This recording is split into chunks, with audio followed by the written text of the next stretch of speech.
Tigers baseball on Fox Sports Detroit is presented by Bell Tire.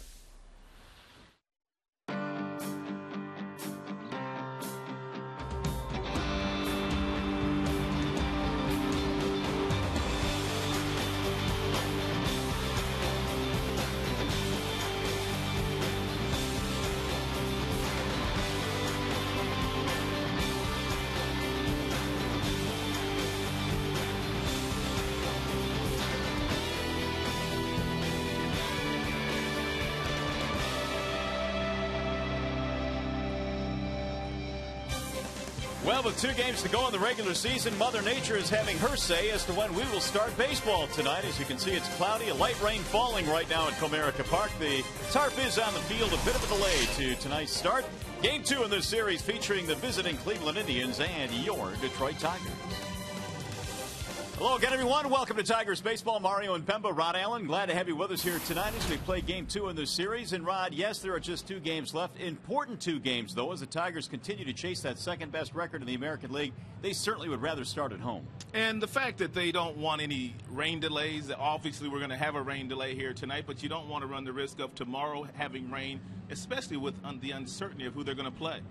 Well, one of the things the Tigers have been grateful for this year and their fans is watching Miguel Cabrera day in and day out. And certainly there have been a lot of things to be grateful for this year. But the man in the middle of that lineup, since 2008, putting a Tigers uniform on has been absolutely special. You know, I remember running into Aaron Boone in the offseason. This was after the Tigers acquired Miguel Cabrera. And he was just talking about how good he was, how smart he was, and how much Tigers fans were going to love Miguel Cabrera in a Tigers uniform. He got off to a little bit of a slow start in 2008, but take a look at where he ranks in Major League Baseball since putting on a Tigers uniform. These are Major League ranks. Batting average 3rd, home runs 6th, RBIs 3rd with 460. Well, the one thing that's really kind of incredible about him, Rod, as we look at Miguel Cabrera's numbers, the fact that this guy goes out and plays every single day, and typically this is the time of the year where guys get tired, they slow down. For Cabrera, August and September have been anything but slowing down. Perfect example of that was in last night's game. We took a shot at the dugout. It was going into Cabrera's 5th at-bat, and it looked like Jim was trying to talk him out of that at-bat. And Cabrera was not having anything to do with that. He simply went up there and got another base hit. Then Jim pinch ran for him. So he's awfully special. And so he will continue to chase the batting title here tonight. We will have baseball. A little bit of a delay. In the meantime, we go back to the Call Sam studio. Here's Mickey York.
In the Motor City, damp evening, 61 degrees. We are ready for baseball.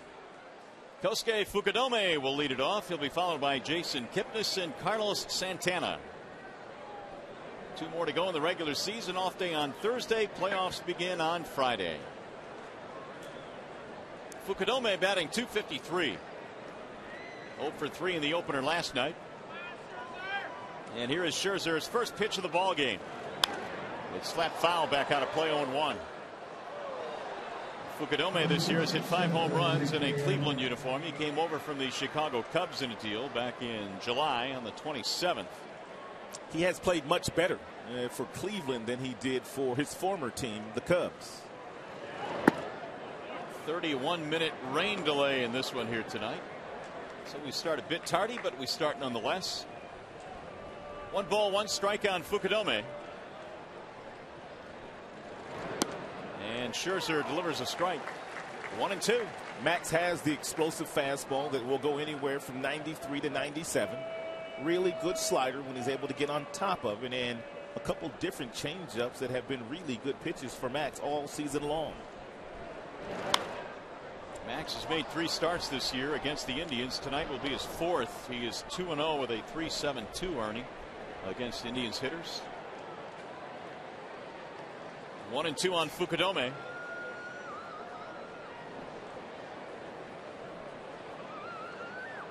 And the 1-2 pitch.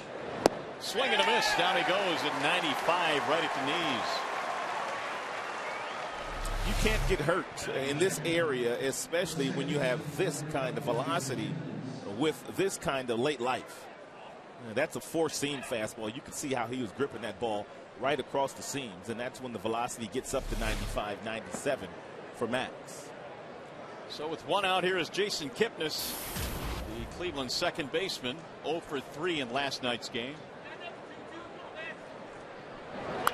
Indians really didn't do a whole lot offensively. They finished with 4 hits in the game. Pretty good numbers for Kipnis against the Tigers this year. .350 with 1 home run. 1 ball, 1 strike. More than likely Kipnis will be their everyday second baseman next year. That's how much they like him, and he's acquitted himself quite nicely in the brief time he's been in the majors. Here's the 1-1. Yeah, I would say he certainly has showed enough for them to go into next year thinking this is our guy. He, along with Chisenhall, will be at third base. So they will have some young kids and some veterans sprinkled in. Here's the 2-1. 3 balls, 1 strike on Kipnis. Bruce Fields will be their hitting coach once again. He told me yesterday that he's been invited back in the same role that he's in right now. And a lot of these kids Bruce saw when he was in the minor leagues as the Indians coordinator. Bouncing ball right side. Diving try by Rayburn. Can't get it. Kipnis has a 1-out single. It always helps if you're the coordinator and you see a lot of the young talent in the minor leagues, and you kind of know their swings if you're Bruce when you get back to the big leagues. And when you get to the big leagues, you pretty much know what these kids are capable of doing, and they also trust you. That's a big part of being a good hitting coach. Your players have to trust you. Bruce, of course, former Tigers hitting instructor. Here's Santana. Did not play in last night's opener. Carlos batting .240 with 27 home runs this year. The ball makes a different sound off Santana's bat.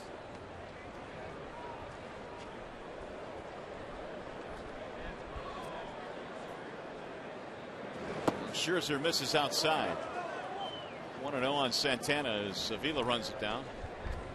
His batting average is low, only at .240, but that doesn't tell the whole story with Santana. He has walked a bunch this year, 95 to be exact.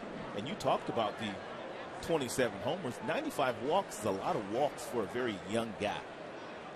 Well, so many that he is 3rd in the American League in base on balls.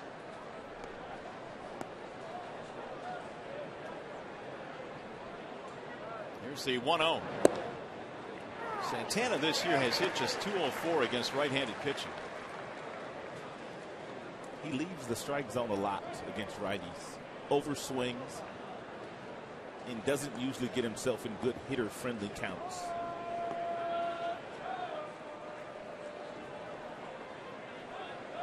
One ball, one strike. Just underway from Comerica. Swing and a miss. 1-2 on Santana. Max got a little life on that fastball here tonight in the first inning. He's come out throwing hard. It's a good night to do so. Crisp, cool evening in downtown Detroit.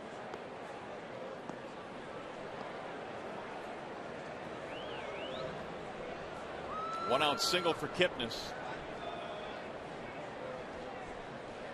And now the 1-2. Way outside. 2 balls, 2 strikes. Scherzer allowing just a couple of runs in his last start against KC and no decision. A win tonight would give him 15 for the season. He would finish 15-9.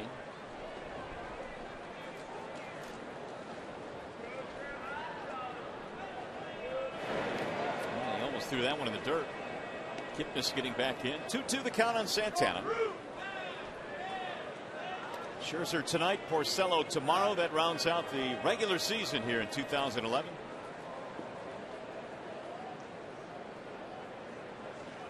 And the 2-2. Swing and a miss. Santana down on strikes. Second of the ball game now for Max.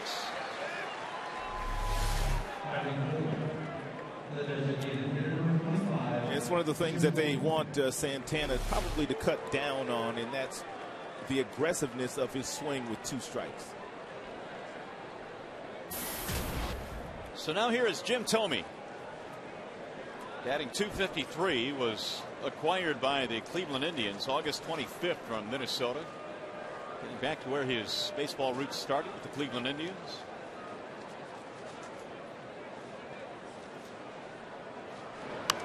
And he shoots one foul back out of play. And of course, Comerica Park will always have a special spot in Jim Thome's heart. 600th home run was hit in this yard. He hit 2 that day. That's one of the things that Thome has always been very good at, and that's hitting the ball the opposite way with power. That's how you hit 600 home runs and beyond.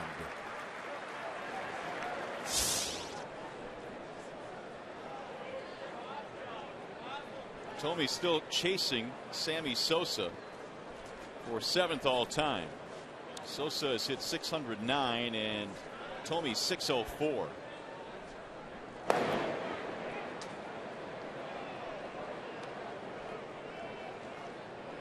It's been a Hall of Fame career for Jim Thome.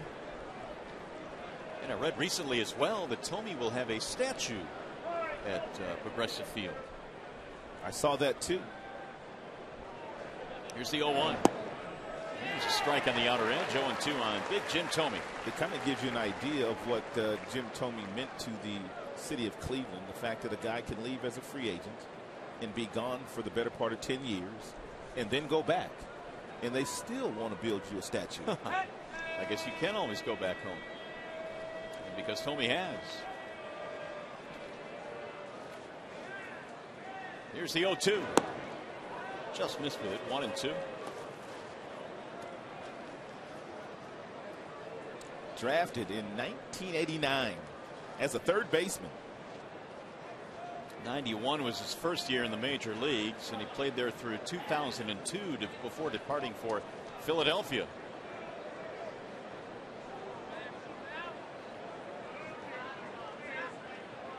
And the 1-2. Bouncing ball to short. Benamy will throw for the out.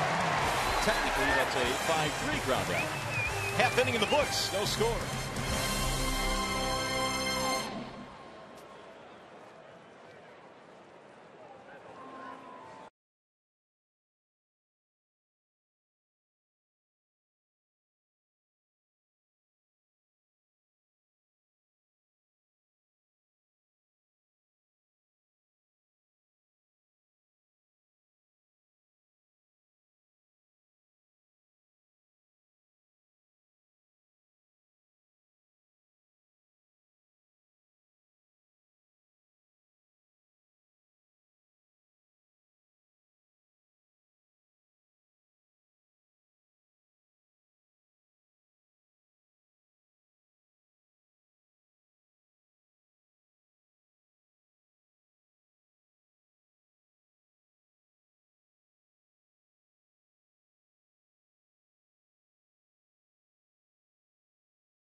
tonight is presented by Big Boy. Wilson Benamite back in that lineup tonight. Here's how the starting 9 looks for Jim Leyland. Jackson, then Benamite, and then Young.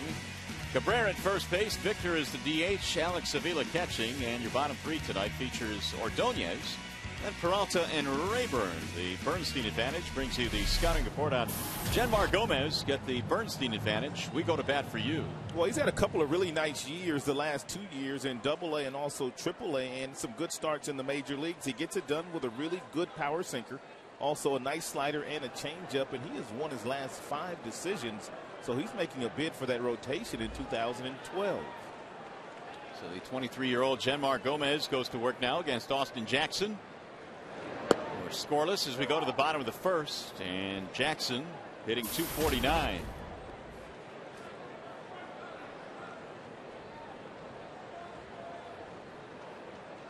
Here's the 0-1 pitch. Bouncing ball to short, off to his left, diving stop. Donald to his feet, throws wide, and Jackson beats it out. Infield hit. Jackson had the night off last night, so the legs are fresh here tonight. It's a nice play by Donald. He able to stretch out, and he's able to glove the baseball. Took a little time getting up, and not a good throw to first base. And I don't know if he would have had Jackson anyway with a good throw. Most infielders, if they have to leave their feet with Jackson running, they're not going to get him. Austin Jackson also has gotten into a little bit of a pattern of when he is stealing, he steals on the very first pitch thrown to the next batter. Here is Benamite. Good to see him back in the lineup after missing a few games with that bum knee.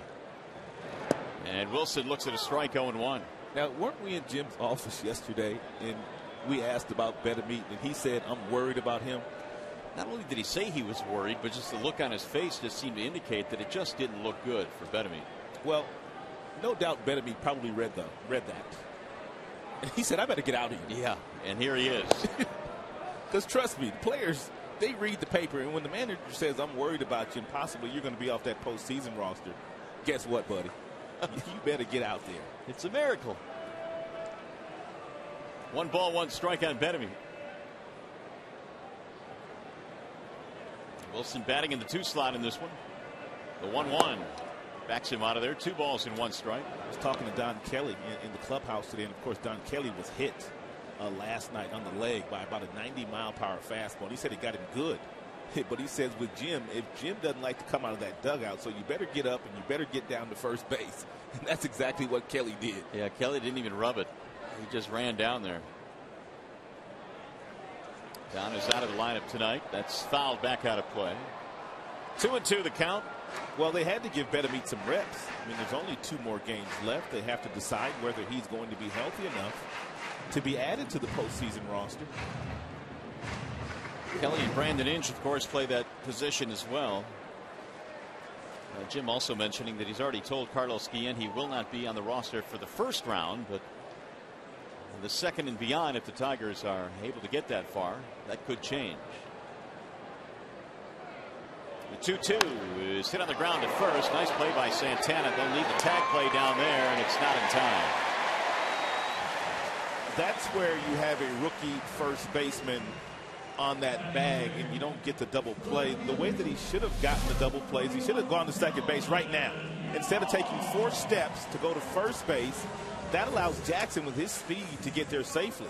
But if he goes to second base right now and he gets the ball to the shortstop, there's no doubt they get the double play on the return throw from Donald. That's just something that Santana's going to have to learn at that position. Here's Delman Young with a man at second base. How about this? Last night the Tigers with men in scoring position 9 for 18. That dog will hunt. That is popped up. Foul ground. Santana giving chase. Can't get there. 0-1. Of course, the Tigers last night put up 14 runs on 18 hits. Here are the other important games going on around Big League Baseball. Boston is ahead of Baltimore 2-1, and Tampa is leading New York 2-0. They are tied for the wild card with 2 games to play. What a great idea the wild card was when it was implemented by Bud Selig in 1995. It gives a couple of extra teams a lot of hope at the end of the year. I really like it. Here's the 0-1. Back up the middle into center. That's going to be a base hit. Jackson rounding third. Here he comes. He'll score. Delman Young gets another RBI. Delman Young might be hitting in the best spot in the major leagues right now. You have Cabrera, who bats fourth, which means you're going to always get really good pitches to hit, and Delman has the kind of skill set to take advantage of balls over the heart of the plate. No better spot to be hitting in than where he's hitting right now. 62nd RBI of the year for Delman Young. Tigers out to an early 1-0 lead. That'll bring up Cabrera.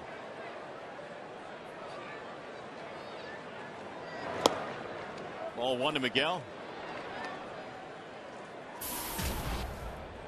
Last night, 3 more hits, the average up to 343, and he is starting to zero in now on a batting title.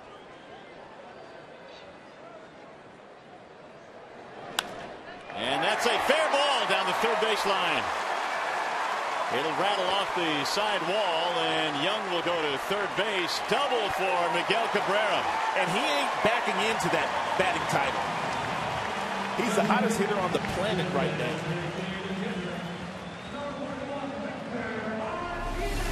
Appeared to get himself a little hanging breaking ball, and he just absolutely got his hands in between the ball and that bat head out in front with great body action by the big fella. So Cabrera now at 344, Young at 338. They're playing in Anaheim tonight. And then Adrian Gonzalez at 337. These are updated. Tigers, meanwhile, have a chance to throw a few more up there now as Martinez bats. I was talking to one of the scouts that are here in attendance that have been following the Tigers for about 2 weeks now. And several scouts have been following them that long. And he said he was asked the question, how do you get Cabrera out? And he said, I haven't figured it out.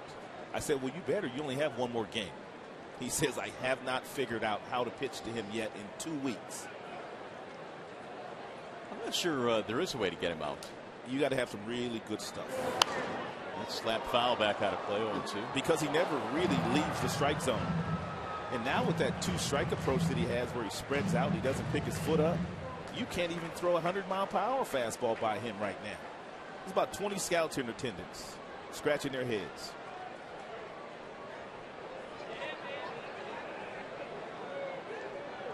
Busy time for scouts here, the final week of the regular season.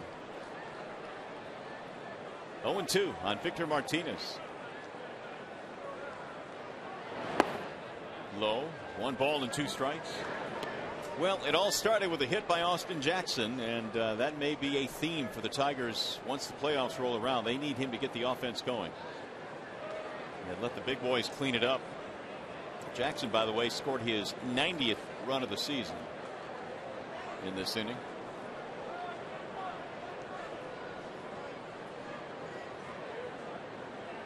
Here's the 1-2. Oh, hit him. Martinez is drilled by Genmar Gomez. He's going to load the bases.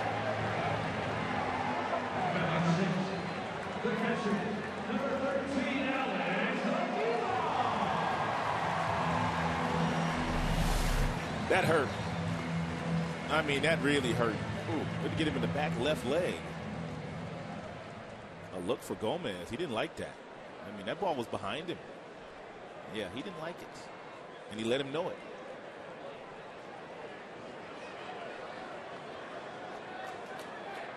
So the bases are loaded, and it's going to bring up Avila.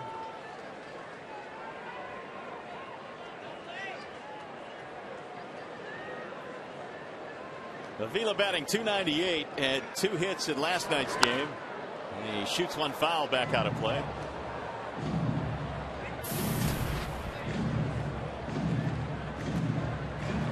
Three RBIs last night for Avila, 81 for the year, and he's got a chance now to give the Tigers a nice cushion here in the early going.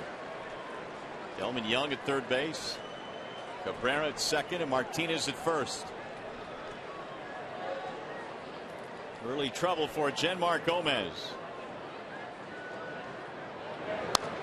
Fouled away. 0-2 now on Alex. Tigers have 1 run on 3 hits, but threaten for a whole lot more.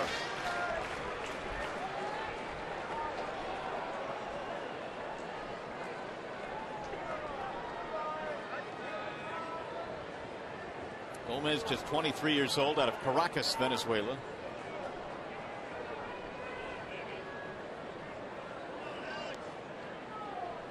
And the 0-2, way high.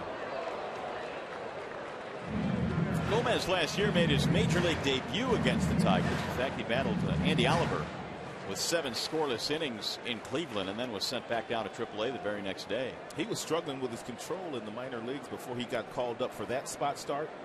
And he pitched well, as you mentioned, against the Tigers. And they sent him back right after the game and said, go back down there and do what you just did up here tonight. The 1-2.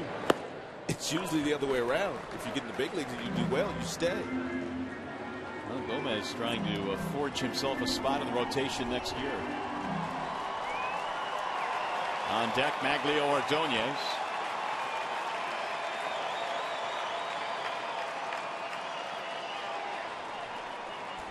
Gomez in a heap of trouble here with the bases full and only 1 out.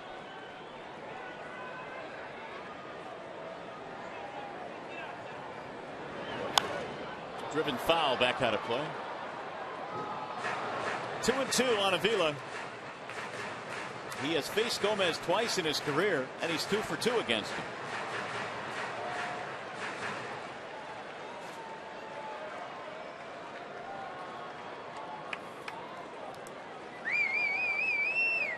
Tigers as a team are hitting .315 on this homestand. And it was a long night last night for Manny Acta and the Indians. And it's shaping up that perhaps they could have another long one tonight.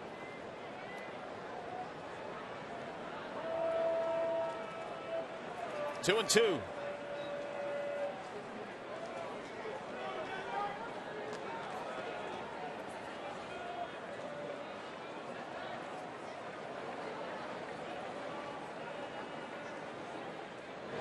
Swing and a miss. He got him to chase out of the strike zone. Struck him out. It's a big strikeout there for Gomez. And there are 2 outs now for Maglio. 21 pitches already in this inning for Gomez. With 1 more out to go. Maglio batting .252. Extending his hitting streak a couple of nights ago to 17 straight. And a bouncing ball back up the middle. Base hit off the glove of the shortstop Donald. 2 runs are in. Young and Cabrera score, and Ordonez knocks in a pair. Their everyday shortstop, Asdrubal Cabrera, makes that play. He has more range than Donald, and he would have been able to gobble this ball up and throw it to second base. Unfortunately for Cleveland, he's getting the night off, and Maglio gets another base hit and drives in a couple. And it's a 3-0 ball game. In fact, Cabrera will get the next 2 nights off, so he is, I guess, done for the year in terms of starting games. But Ordonez now has an 18-gamer. And in that stretch, batting .381. Tigers off to a nice start. 3 runs on 4 hits. It's going to bring up Peralta, the 8th man to bat in the inning. Tigers are picking up right where they left off last night, not giving up any plate appearances. Guys getting themselves in some really good counts and fastball counts and not missing those fastballs when they get them. In there, a strike on Johnny. Johnny trying to finish over 300 for the first time in his career. He sits at 301 as we speak. It's always a nice feather in your cap if you're able to hit 300 over the course of a big league season. 0-2.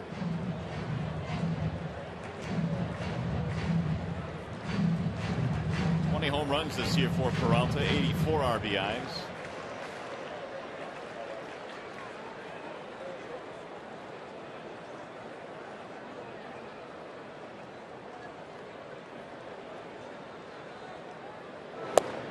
Missed it outside with a breaking ball. The closest Peralta has come to hitting 300 was 292 back in the 05 season. which also was the same year he hit a career high 24 homers. Now the 1-2 outside, 2 balls, 2 strikes. Single by Jackson got it going. Young with an RBI hit. 2-run single for Maglio.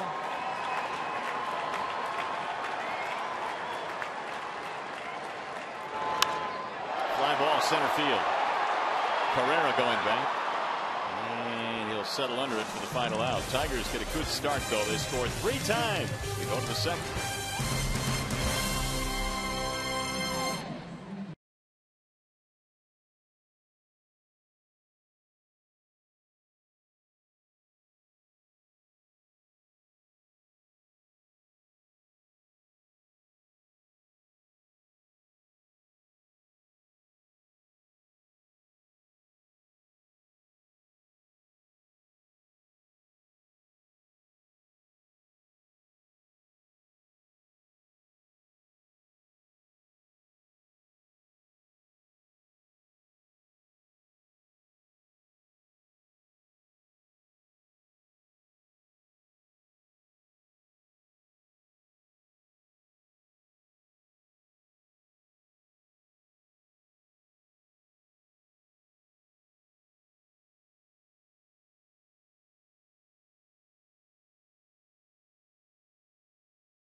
'49 and by Chrysler, imported from Detroit.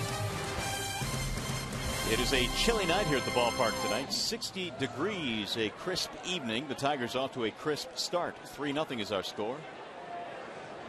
And Max Scherzer, a nice little cushion to work with early on here as he goes back to work in the second. It'll be Shelley Duncan leading it off. Duncan to be followed by Chisenhall and then Jason Donald. Max struck out a couple in that first inning. Shelley Duncan is having himself quite a September as well. 7 home runs and 22 RBIs this month. Getting a lot of playing time. Their everyday outfield is injured right now. Sizemore's out. Michael Brantley is out. And Sin-Soo Choo is also out. And so therefore Duncan getting lots of reps down the stretch. In fact, Shelley, just about half his RBIs this year have come this month. 46 total. And taking advantage of that extended playing time. He's got that classic uppercut swing for a right-handed batter. A lot of power to the pull field.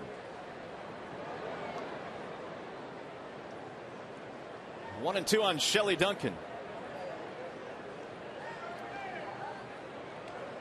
And this is where he does most of his damage, to the pull field. 41 to left, only 6 to right. If you're Scherzer, that's where you want to make him hit the baseball, make him use the big part of the ballpark. Swing and a miss. Scherzer has his 3rd strikeout. Time for a game break. We go back to the studio. Here's Mickey York.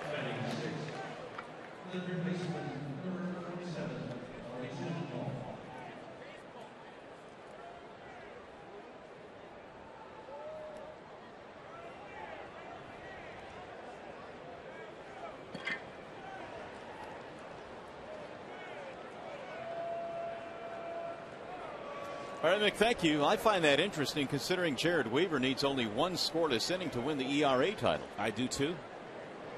Here's Chisenhall, who takes outside. Justin Verlander probably not complaining about the fact that it's been announced that Weaver will not pitch again. But that seems strange to me if a guy has a chance to win an ERA title. 1-0 to Chisenhall. But it would be on 3 days rest. Very good point. Yep, it would be. Weaver did make one start this year on 3 days rest, and he didn't do all that well. Angels, of course, were eliminated last night from the wild card chase. It's fouled away. 1-2 on Chisenhall. That's a pretty good year, though. You go down to the final 3 games of the season, and you still have a chance to get to the postseason. That's a pretty good year. Yeah, no doubt. Angels winning 86 games with 2 to go. The Rangers, of course, wrapped up the West. Fly ball right field. Ordonez going back, still going back to the warning track, and Chisenhall is out.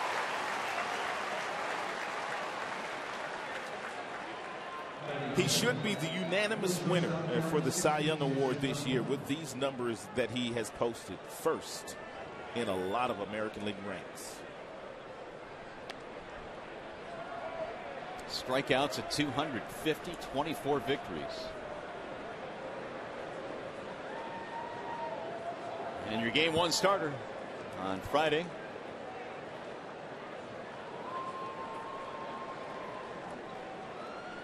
Here is Jason Donald with 2 outs.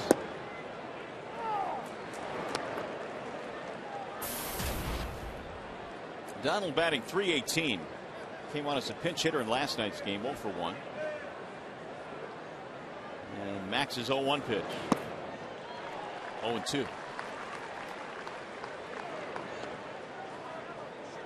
Scherzer already with 3 strikeouts. Season high is 10 strikeouts against the Orioles back in August.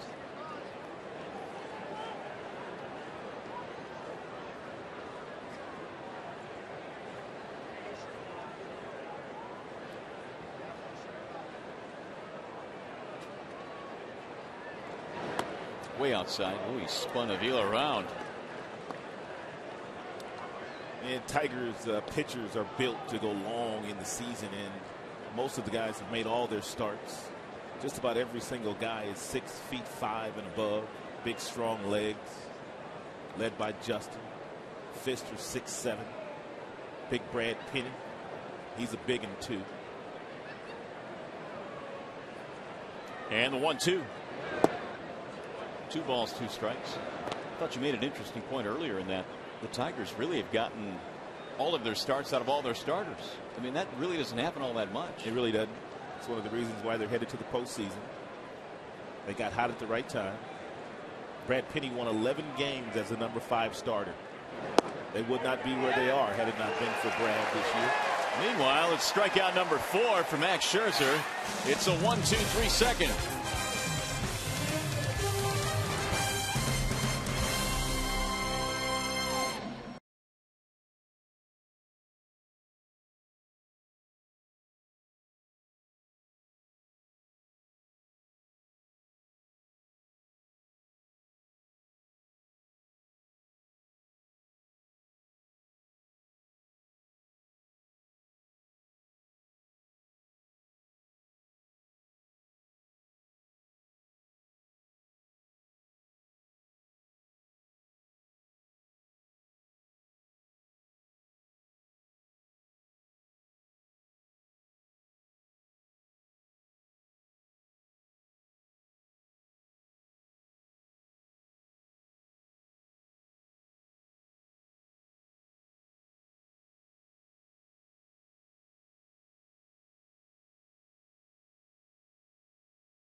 The Indians here tonight is Duncan in left, Carrera in center, Fukudome in right.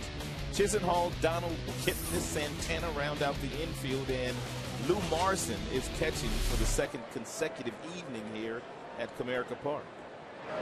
And Janmar Gomez, who threw 27 pitches in that first inning, goes back to work now in the second. Ryan Rayburn leads it off, the only Tiger that did not hit in that 3-run first. Rayburn, Jackson Benameat facing Gomez. Ball one ball, one strike on Rayburn. A couple of hits last night for Ryan, including an RBI triple. And has had good success against Gomez, 3 for 6 lifetime against him. That slides low and away, 2-1.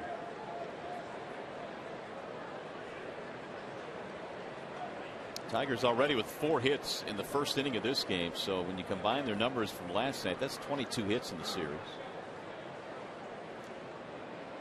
Here's the 2-1. 2-2 on Ryan Rayburn.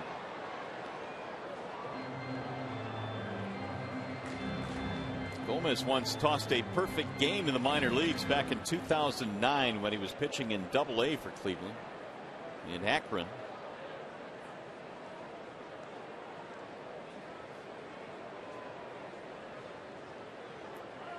And the 2-2. Checked it, but he went.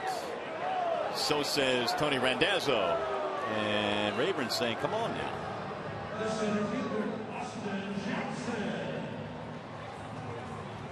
Well, Rayburn is probably telling Randazzo to get some help. And Tony basically told Ryan I didn't need to. And it looked like Ryan may have had a little bit of a beef. You're right. Sure did.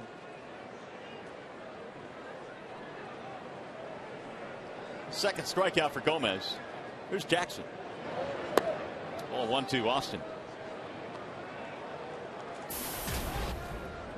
Well, he got the party started back in the first with an infield hit. Came around to score a run.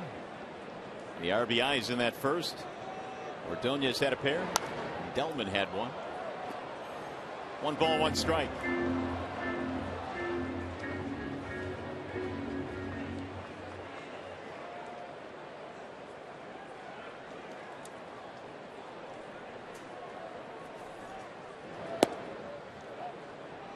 Two and one on Jackson.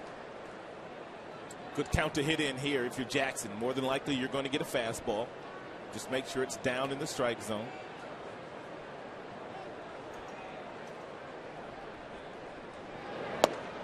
Well located fastball there by Gomez at 92 miles an hour. Not a whole lot Jackson could do with that heater. Take a peek at this location. That's the one pitch that every single pitching coach tries to get his right-handed pitchers to command. The fastball away from the body on the outside block. Strike called, and Jackson is out of there. Back-to-back fastballs on the black.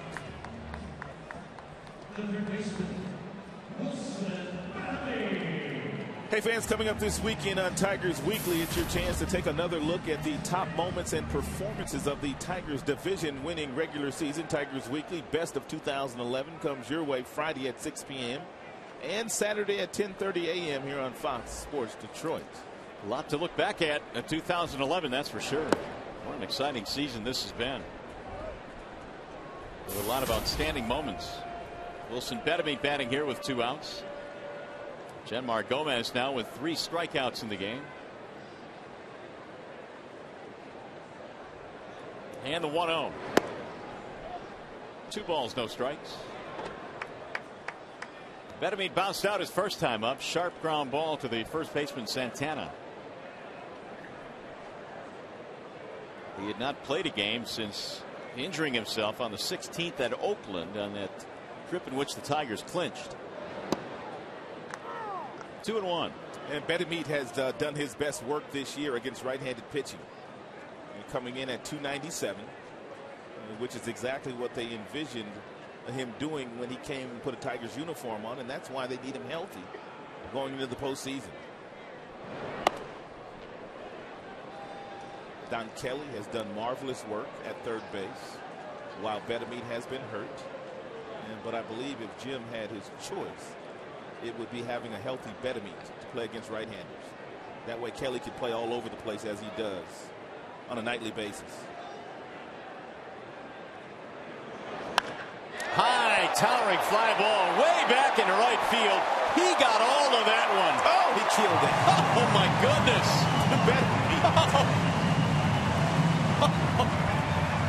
That's not right. That thing went halfway up the bleachers. Get him out of the game right now, Jim. He's good to go. Don't let him hurt that left knee again. You talk about a majestic home run. Fukudome didn't move. Wow. He killed this thing. Is this one of those home runs where players say you don't even feel it off the bat? Absolutely. You don't even feel it touching the bat. Bedeme's 8th. Went a long, long way. 423 feet. You got people trailing you, walking behind him. That's down the left field line. Fair ball. Let's start the postseason right now. It'll rattle around the corner. Delman is on his way to second. He'll pull in with a double. Bear in mind, Gomez came in a hot pitcher. Probably their hottest pitcher. He had won his last 5 decisions. Man, the actor's having flashbacks to last night. It's 21 doubles now for Delman Young. He's 2 for 2.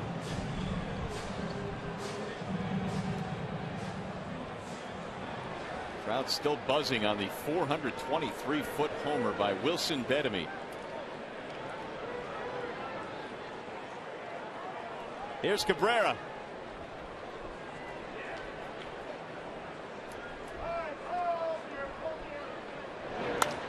Bouncing ball to short.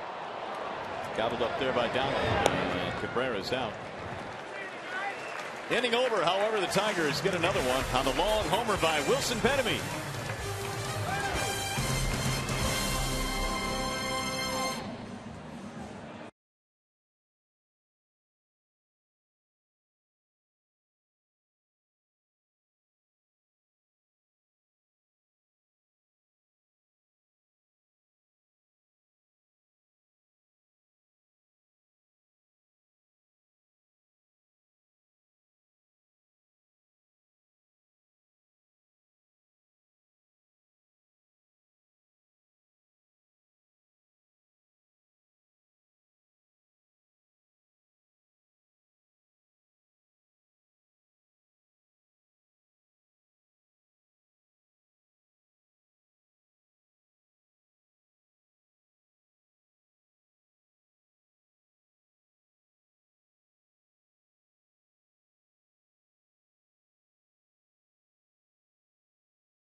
Powerade Ion 4 Focus Hustle Hydrate Believe, and by Marie Callender's Better Than Homemade.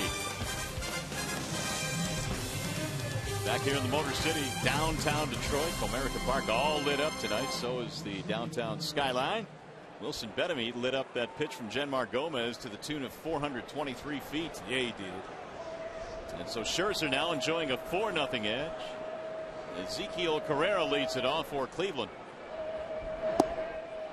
There's a strike 0-1. Carrera, then Marson, and then Kosuke Fukudome.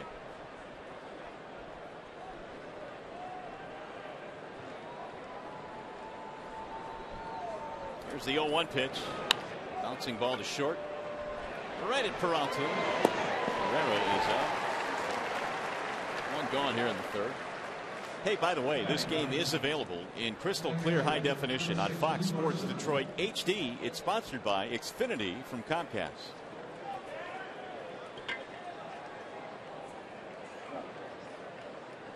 Here is Lou Marson. 0 for 3 in last night's opener.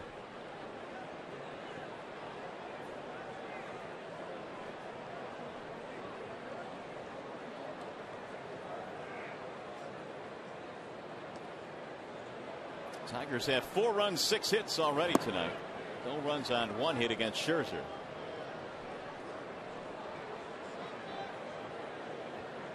The Tiger win tonight would be their 94th of the season. They came in at 93 and 62.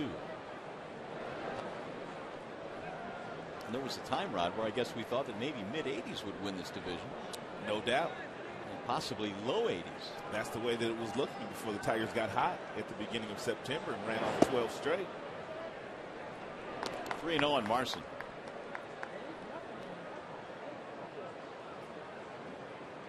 Max 2 strikeouts in the first, 2 more in the second. There's the 3-0.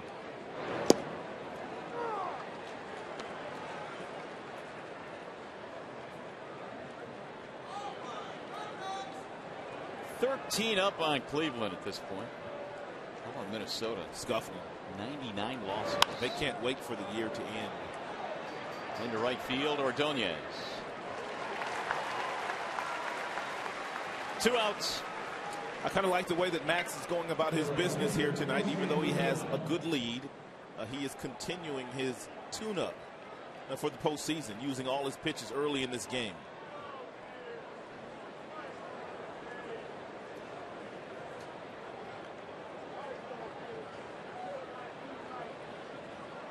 Now Max will face Kosuke Fukudome here, trying for another 1-2-3 inning. He has retired 7 straight. We're mentioning the Twins had 99 losses right now. The last time they lost 100 games was 1982. Long time ago. There's a good chance it'll happen. 1 ball, 1 strike.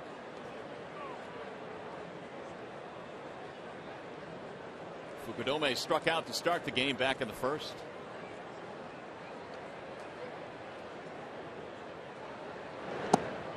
And he came in batting just 195 against Tigers pitching this year. 0 for 4 in the series.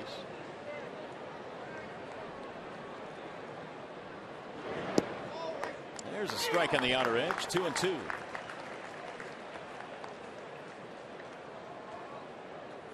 Fukudome acquired on July the 27th from the Chicago Cubs.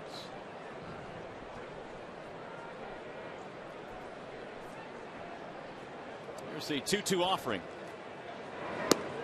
Just off the plate, 3-2. 96 miles an hour from Max.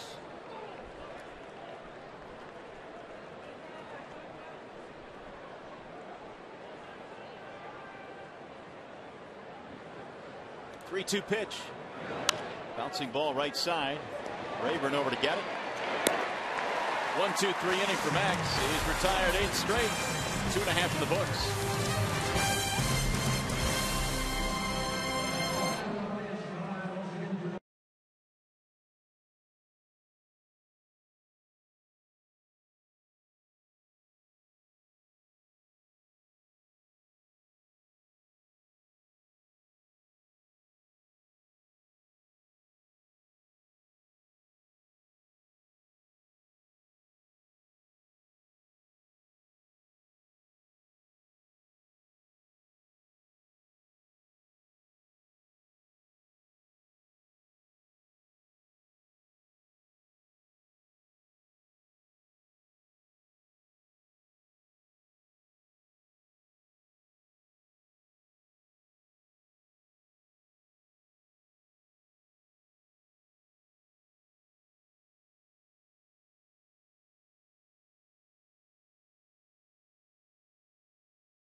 Detroit getting 3 in the first inning, 1 in the second. And now they're going back to the dish against Genmar Gomez. Victor Martinez leads it off. Victor hit by a pitch back in the first inning. He didn't appreciate it either. It was a fastball that was basically behind Victor, and he tried to get out of the way and hit him in the back leg of the left leg.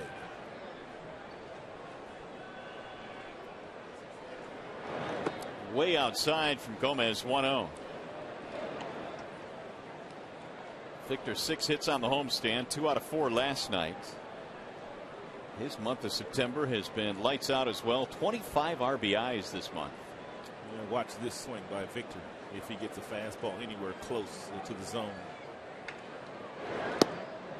Strike called on the outer edge, 1-1. Good pitch, changeup at 81.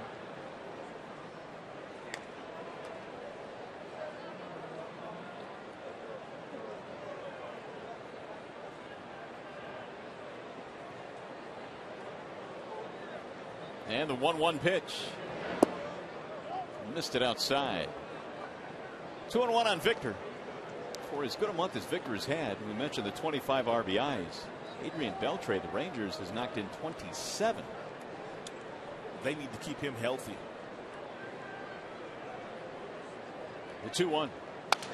Right back to the mound. Gomez will handle this one. Broke his bat as well. And Victor is out of there. 1 gone. You can vote for your Tigers McDonald's Player of the Game, presented by the Big Mac tonight. Using your cell phone, text Tigers followed by a space in the player's uniform number to 37338, or you can vote online at foxsportsdetroit.com. Final results postgame during Tigers Live. Here's Alex Avila. He struck out with the bases loaded back in the first, but Maglio picked him up. The very next hitter singled in 2. As the Tigers raced out to a 3-0 lead early.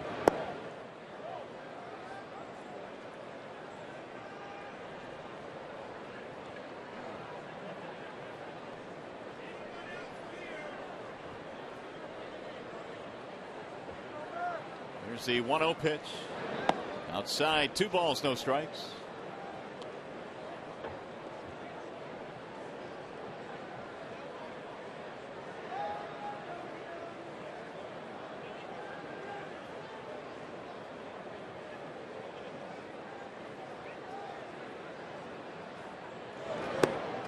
Missed it away. 3-0.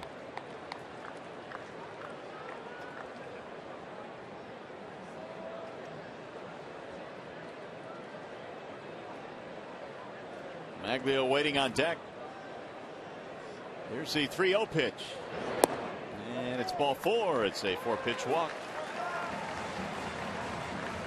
Let's take a look at our Coors Light Cold Hard Blast. So we're going to flash back to 1999 and it's Robert Fick, and it's at Tiger Stadium, the final game at Tiger Stadium. Plays long ball.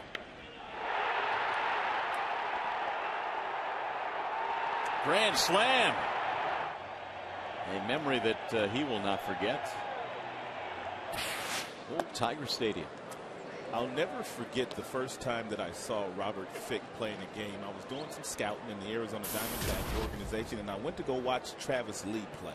Travis was a real hot prospect at San Diego State at that time. And Robert Fick was playing for, and I don't remember what school he was at, but anyway, he had 5 great at-bats and had a bunch of hits. Popped up left side of the infield. And Chisenhall hauls it in. And I remember leaving that game talking to our scouting director, obviously about Travis Lee because he was a good player, but also mentioning Robert Fick's name because he was the guy that was the most impressive guy on the field that day. And Travis Lee was the #1 pick, right? I think Travis was drafted 2 that year. Cal State Northridge was the school that Robert Fick went to. But he stood out. He stood out. And from batting practice all the way through the game. They didn't even pitch to Travis Lee in the game, so it was tough to write up the real good prospects because some teams didn't let him play. Here's Johnny Peralta. You never know how that guy that has that skill set that Travis Lee had is going to translate to a longevity in big league career. Right. He got off to a good start, but then he just kind of sputtered along and just never really reached the promise many thought that Travis had. 0-1 on Peralta. And it's also, I guess, a good example that if you play on a college team or a high school team with a great player that you know a lot of scouts are coming to see, well, by default, they're going to see you play as well. Yes, they are. Alex played at a pretty good college at Alabama, and I'm sure while a lot of scouts were going to watch him play, they probably noticed some of his teammates. Here's the 0-2, and it's outside. 1 ball, 2 strikes. Johnny Peralta, the fly ball back in the first, 0 for 1.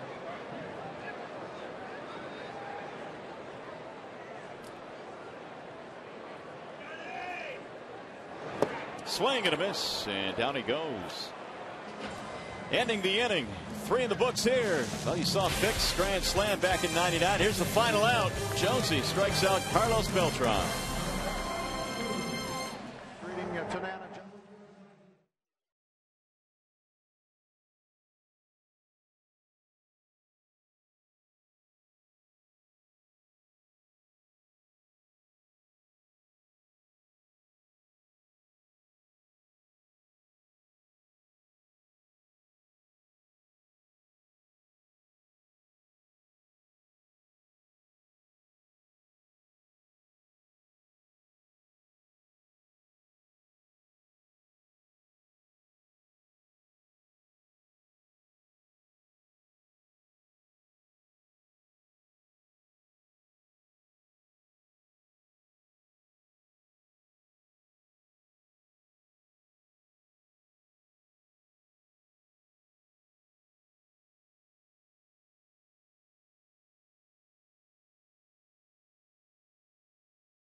Tigers season tickets and receive postseason priority for 2011. Call 313-471-BALL or visit Tigers.com. Get yourself into the 2011 playoffs by putting a deposit on 2012 Tigers season tickets. And there's no doubt that the product that the Tigers put on the field next year will be one that you'll be proud of. You'll enjoy watching the 2012 Tigers.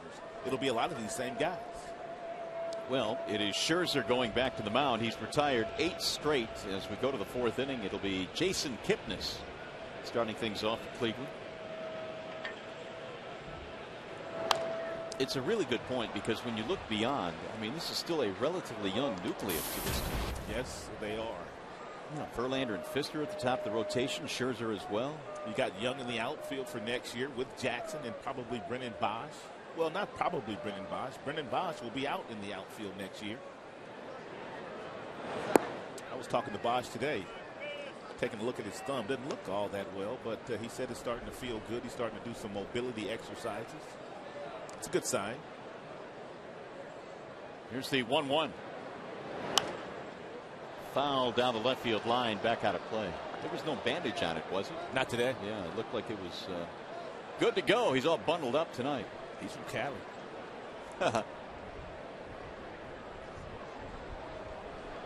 He's got it wrapped up right now. That thumb. It's 1-2. Good weather for Porcello. He's from New Jersey. 2 balls, 2 strikes. Kipnis a single in the first.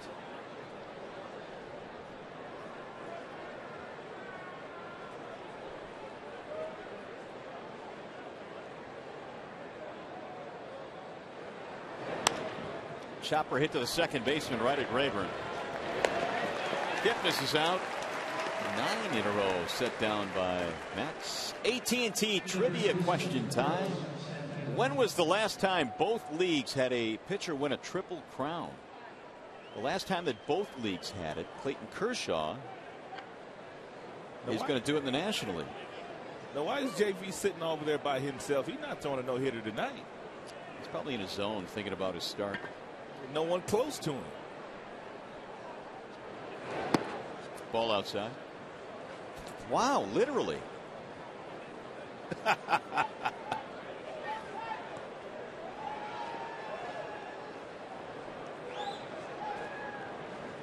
Here's the 1-0 pitch. Driven high in the air to center. Jackson on the move, still going back, and he'll run it down. Right at the wall. Silky smooth is Austin Jackson. It really doesn't matter who hits the ball here at Comerica Park. If it doesn't leave the yard, Jackson has a legitimate opportunity to run it down. And take a look at the highlight reel of Jackson this season. He has made some unbelievable catches. That one just the other night. And of course the big throw to end the ball game earlier this year. It's one of the reasons why I think that Jackson might be in the hunt for his first Gold Glove this year for that center field position. There aren't many better, put it that way. Meanwhile, Jim Thome has just singled back up the middle into center. Right in front of Jackson. So a 2-out base runner ending the string of 10 straight, retired by Mr. Scherzer. So Shelley Duncan will step in. He struck out back in the second.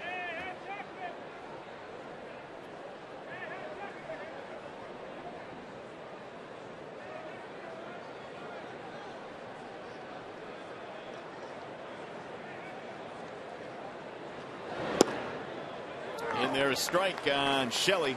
Just about everything that Max has thrown Shelley in this game has been away from him. We told you that he's a dead pull hitter, and he has power.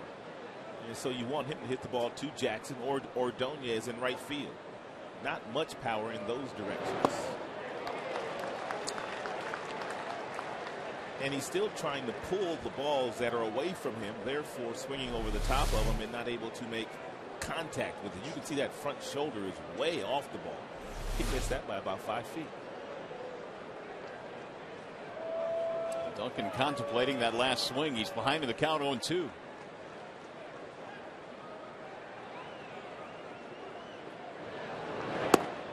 Missed it inside. 1-2 on Duncan. That's a good miss there by Max. If you're going to go inside to a dangerous hitter, you don't want to miss on the plate. Miss off the plate inside. 56. The pitch count for Scherzer.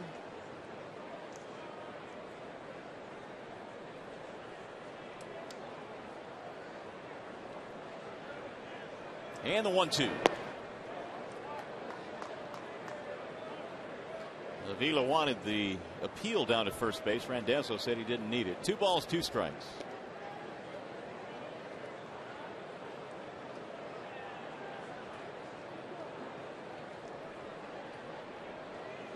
Cabrera playing behind Jim Thome. No threat to run here. 4-0 score in the 4th inning. Then again, Jim, not a threat to run regardless of the score. No time. Here's the 2-2. Good block by Avila. 3-2 on Duncan.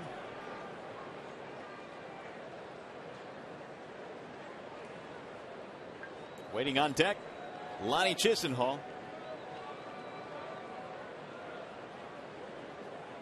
Max has retired 10 of the last 11.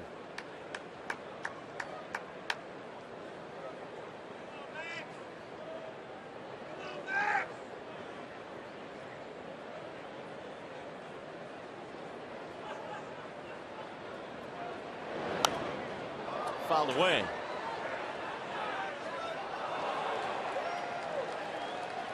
Big Jim trotting back to first base.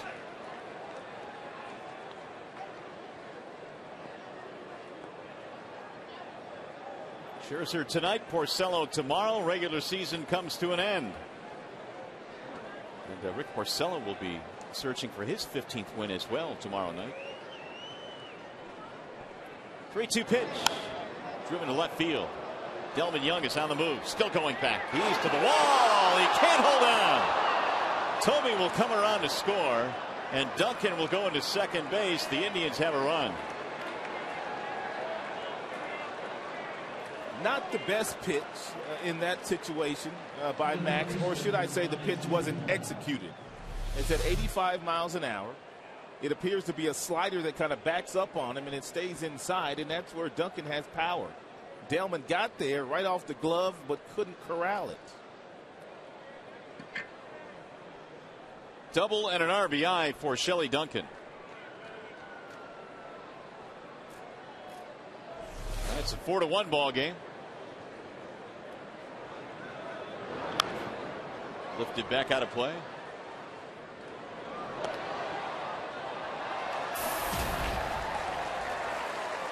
Chisenhall is 0 for 1. A fly ball his first time up. A couple of 2-out hits getting the Indians a run, their first run. In fact, their first run of this series.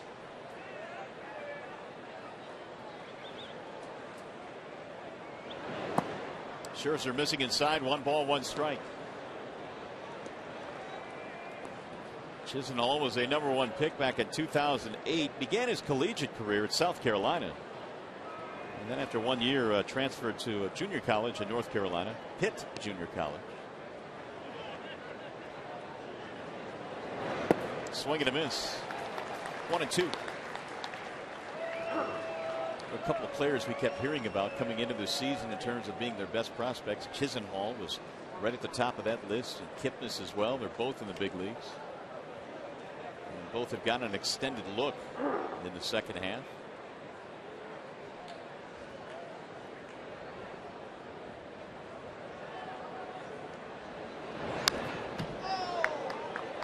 One ball, 2 strikes.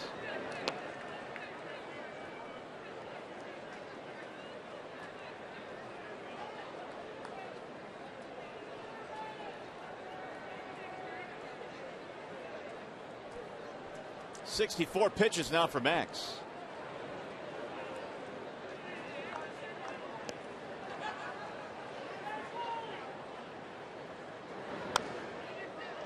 He'll get back out of play.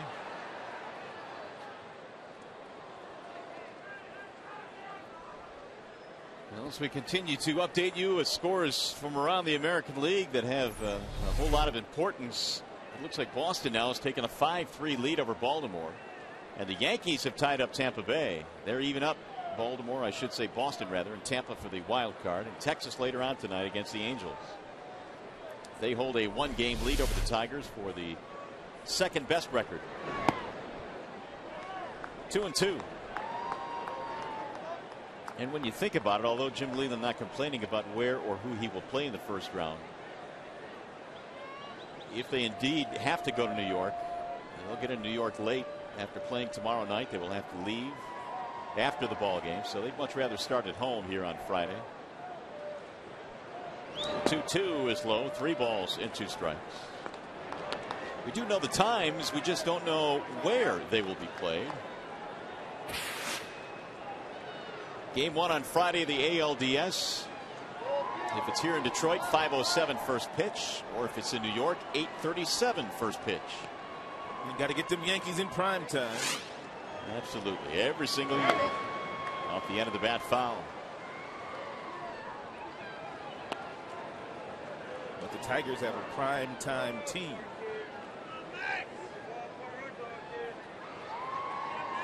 Ninth pitch coming up in this at bat with Jason Donald waiting on deck.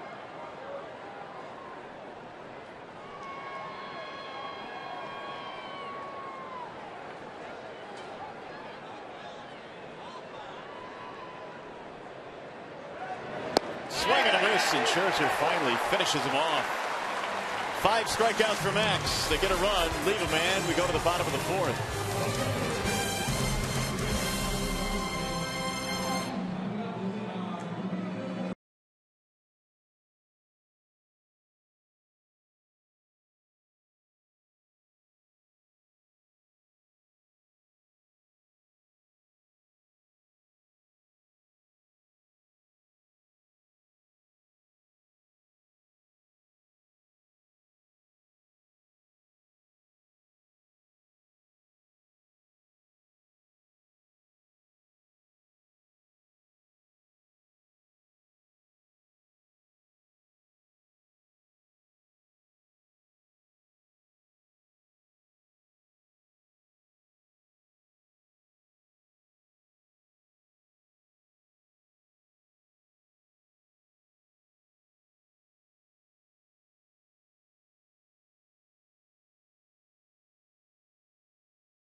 Last time both leagues had a pitching Triple Crown winner.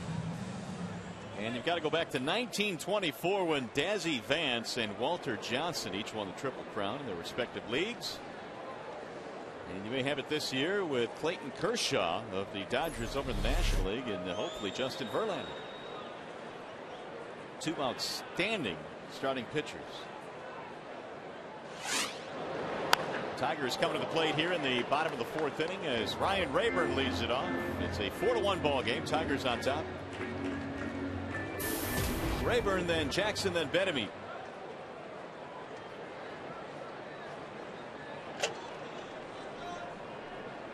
Ryan struck out back in the second inning, 0 for 1.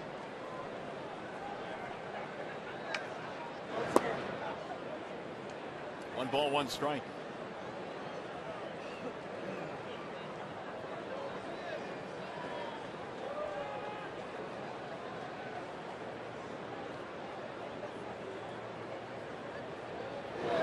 Bouncing ball, third base side. Chisenhall with the backhand.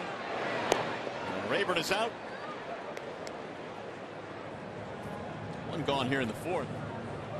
Chisenhall got a pretty good arm from third.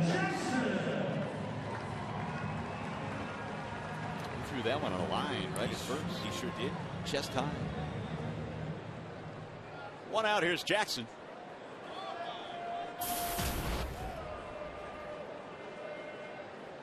One for two tonight for Austin. Singled, scored a run back in the first. 1-0.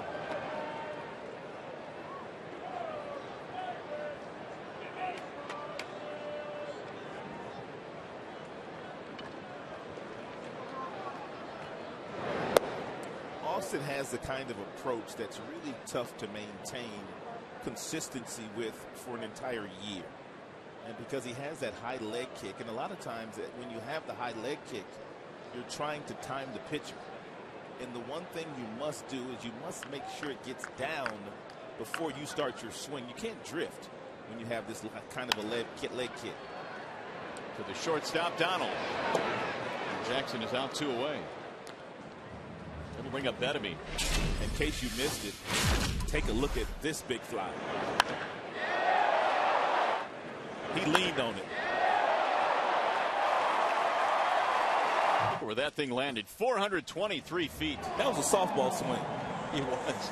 Now that we've taken a second look at it. Twisting that whole body around. Bettemy's home run was his 8th.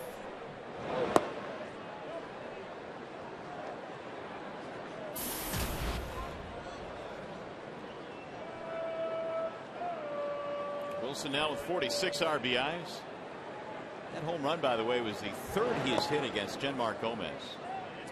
You know, some of you have been asking what the Tigers will do with some of their players that don't make the roster for the division series. Don't know for sure, but more than likely some of those guys will be sent down to Florida where they have instructional league going on. And that's where some of these guys can get some at-bats and stay sharp should Jim want to change the roster for the LDS. Here's the 2-0. Yeah, managers can evaluate their roster after every round, and obviously if there's an injury in the middle of a round, you can also replace a player. But if you do that, he is not eligible for the next round of the playoffs. So you have to be careful with replacing injured players in the middle of a series. I think I said LDS, but it's LCS, League Championship Series. 3-1 on Bettemy. Gomez has thrown 68 pitches so far tonight. So what guys will do, I mean, for instance, maybe a Carlos Guillen, if he's healthy enough to do so, will go down to Florida and probably lead off for the instructional league team and just get a lot of at-bats. Sometimes guys, when they go on rehab assignments, they lead off every single inning of the game. So 2-out walk to Bettemy. Second of the game. How about Delman? When the Tigers made the deal to bring him over from the Minnesota Twins on August 15th, he homered in his first at-bat against Liriano. What a present for his new team. Tigers have him under control for one more year, and then Delman will be a free agent. Driven down the left field line. That ball is hit well, and it's gone. And if you're Dave Dombrowski, you might want to get that contract out right now and extend it. He cleared the left field wall on a line, and what a night for Delman Young. That ball got out of here in a hurry. It is the second consecutive night he has hit a home run. Last night was a majestic 3-run blast. He's got some lethally quick hands on balls inside.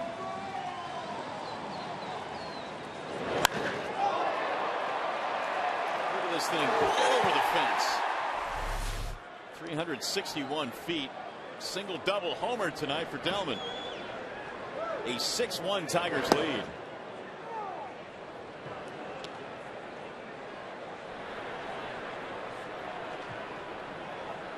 Before the trade, 32 RBIs. Since the trade, 32 RBIs. If you weren't with us earlier, I made mention of the fact that Delman Young could not be hitting in a better spot right now in all of baseball ahead of Cabrera, because Cabrera has been sizzling hot in the month of September. And a strike called, and Miguel is out of there. That'll end the inning. But Delman Young adds 2 more to the tote board. It's now 6-1 Detroit.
And by Chrysler, imported from Detroit. Temperature in the upper 50s right now here at the ballpark. Delman Young has had himself a night. He's had 3 hits. He's just homered, 3 RBIs. Tigers enjoying a 6-1 lead. And the weather may be a little cool here tonight at Comerica Park, but the Tigers offense is hot. And Max has pitched a pretty good game so far himself. 1 run on 3 hits allowed by Scherzer, and the first pitch a strike on Jason Donald. Tigers now have 25 hits in about a game and a half in this series. Did Jim ever say why he? It's obvious that Fister has been really good, but did he say why he decided to give Fister the ball in game 2 versus Max? Yeah, the simple explanation was he is our hottest pitcher right now, and those are your 2 hottest pitchers, so they want to go with the 2 best right now. You know, there were some out there, and I thought this as well initially, that they would pitch Max at home if the Tigers started at home, because he pitches much better here at Comerica Park, and Fister, his stuff works anyway. He doesn't give up home runs. He can shut down the running game, and he could pitch in a hostile environment should they start in New York.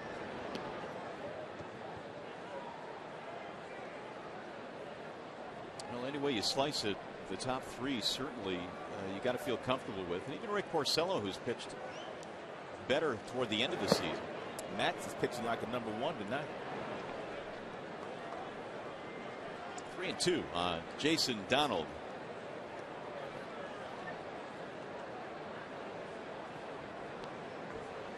deck. Ezekiel Carrera, 7, 8, 9 in the lineup for Cleveland tonight. The 3-2 outside, he lost him.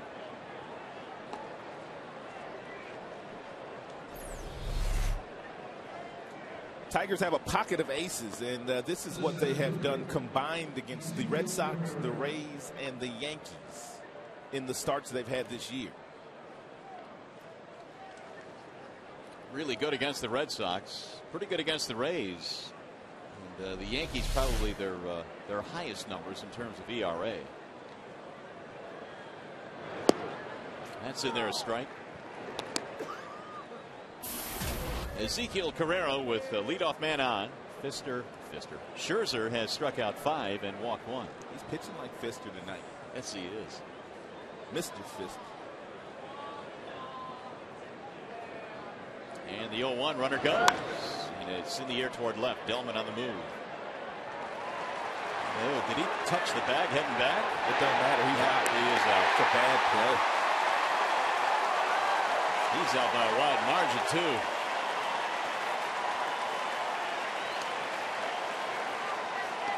Donald took off and he had his head down, and when the ball was made contact with, he was sliding. He couldn't pick it up. He goes around the bag and doesn't even retouch the bag, so he would have been out no matter what. Right. That's great observation on your part. Meanwhile, Max will take it. So they're empty. Now, if you're Donald, you can't possibly think you're going to get away with that, can you? By not retouching the bag? Well, he probably just forgot. Yeah. There's a base hit to left. No doubt Donald knows the rules of the game. But where he made his mistake is after he started running towards second base. You take about 4 steps, and then you look in to see if the ball has been made contact with. And had he done that, he would have seen that the ball was hit to left, and he would have had no problem getting back to first base. That put out went 7-6-3.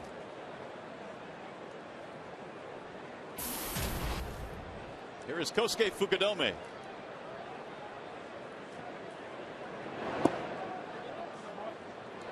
Fukudome takes ball 1. Strikeout, ground out for the Indians leadoff man.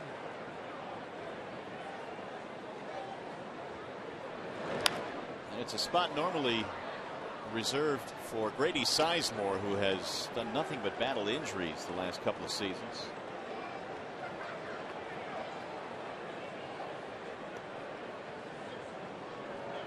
One ball and 1 strike on Kosuke Fukudome.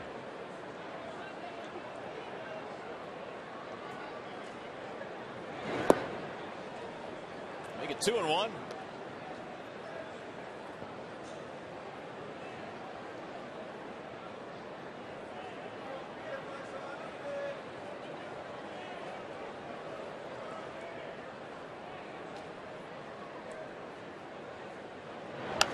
That's fouled back out of play. We're talking about Sizemore, and here's some of the problems Grady has had over the years. From 2005 through 2008, 4 years, he missed 9 games. And take a look at after that. Elbow, abdominal surgery, knee surgery, bruised knee. And one after another. The 2-2 is inside. 3 balls, 2 strikes. There are some that thought that because of the way that Grady played the game, I mean, every time we would play against Cleveland, he was diving all over the place. He was stealing lots of bases. He was running into the wall. There were many that felt like injuries may play a part in his career at some point in time. He has that football mentality. Runner going on 3-2, and it's grounded toward third. Benamed on the backhand, going to be a tough play. Long throw is high, and Cabrera will hold on to it as Marson goes to third. That's good base running by Marson. He knew that there would be nobody at third base, and after the acrobatic play by Benamed, he was able to get over to third base. At a walking lead, not being held on. He's running on the pitch. After Benamed makes the play, he sees the throw grow across the diamond. He just continues to go to third base, knowing no one's going to be there. Fifth hit of the game now for Cleveland. They have runners at first and third with 2 outs for Jason Kipnis.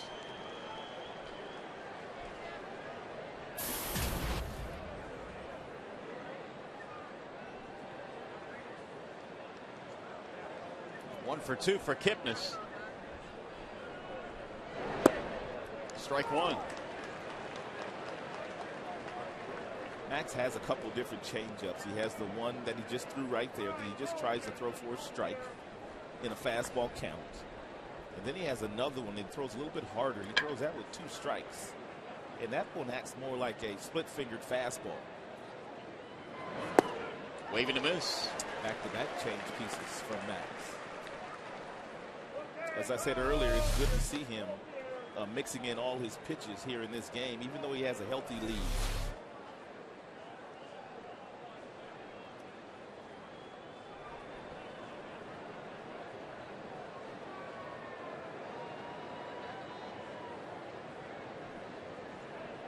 And the 0-2. Oh, this one's going to get away from Avila. That'll score a run as Marson comes in standing up. And nothing Avila could do. I mean, when you're looking for a pitch in an area and you've called for the fastball and the fastball is 96 miles an hour, if you miss this poorly with your location, the catcher has no shot at keeping this ball in front of him.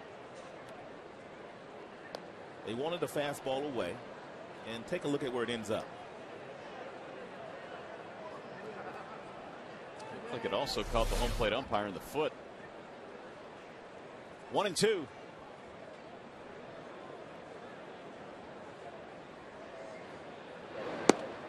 Got him. Strike 3. Kipnis out of there. 6 strikeouts for Scherzer. Tigers baseball tonight presented by Bell Tire.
For reaction analysis and highlights from tonight's game, Tigers live from the Coliseum Studios and the ballpark here on Fox Sports Detroit. So the Tigers now lead 6-2 as we head to the bottom of the 5th inning here from the second from last game of the season. Tomorrow they wrap it up here at the ballpark before the playoffs start. Victor Martinez leads it off. Martinez, then Avila, and then Ordonez. Genmar Gomez still out there. He's allowed 6 runs on 7 hits as he goes back to work in the bottom of the 5th inning.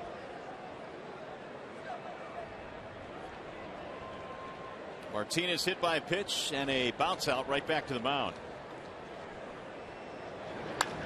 Slice to left field. That looks like trouble, and it is. It's going to go to the corner. Victor has an extra base hit, and he'll cruise in with a double.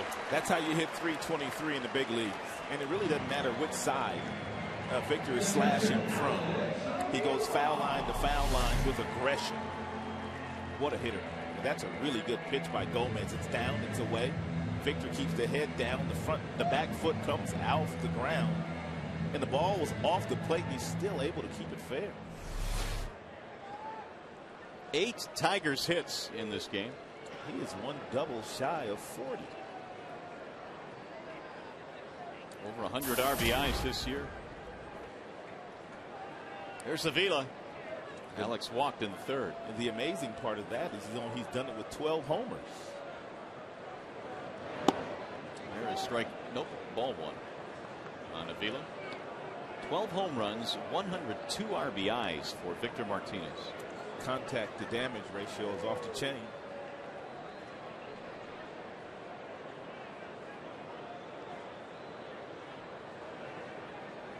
And the 1-0. Outside, 2 balls, no strikes. Marson asking for time, runs out to the mound.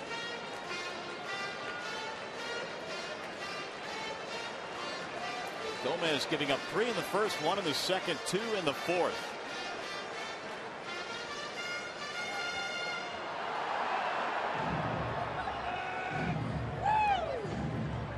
While Tony Randazzo slowly walking out toward the mound to break it up.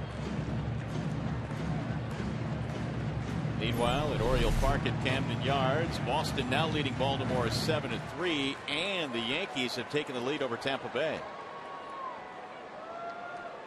Texas and the Angels later on.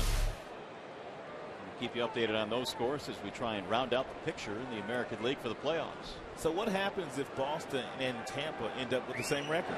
Then they have a 1-game playoff at 4 o'clock on Thursday in Tampa. So it would behoove Boston to avoid that. Because as you talked about last night, Tampa is better equipped, I think, to handle an extra game because of their deeper pitching staff. Correct. The 2-1. 2-2 now on Avila. You are right about one thing, though. That wild card has really added an extra layer of excitement to the playoffs. It's added so much excitement that they're entertaining the thought of adding 2 more teams to the postseason in the near future.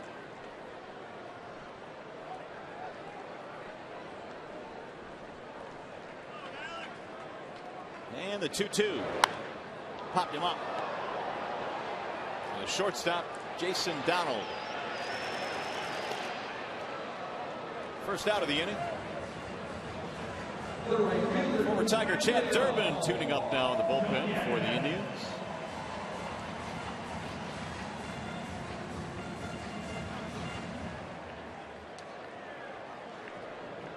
.81 pitches now for Genmar Gomez. Here's Ordonez. Maglio had a big 2-run single back in the first inning. That'll be nubbed foul. You think it makes a whole lot of difference if the Tigers open up at home or on the road against the Yankees? No, I really don't think so. The Tigers have the kind of team to where they can go into hostile environment and play and win, especially if you have Fister and Verlander in games 1 and 2. It would be nice to play at home in front of the home crowd and have home field advantage, but they can win regardless. The 0-1. I would tend to agree with that. And I would also think, and this is my own opinion, and yes, we follow this Tigers team all year, but they can beat anybody in the American League right now. I don't think there's any question about that. I'm right there with you. 1-1 on Ordonez.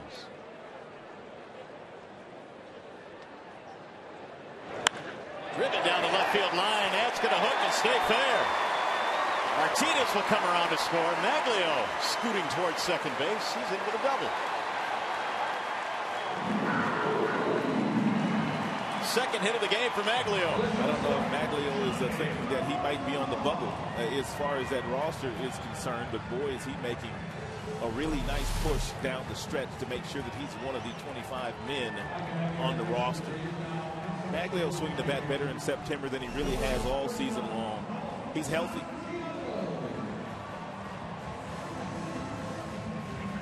So Ordonez lifted for the pinch runner, Santiago. Baglio 2 hits, 3 RBIs. And that will push Ryan Rayburn to the outfield, and Santiago will play second base. 7-2 in favor of the Tigers. Tim Belcher is out for a powwow on the mound. Gomez now has given up at least 1 run in every inning but the 3rd. A September to remember for Maglio Ordonez. .419 batting average with 1 homer and 7 driven in.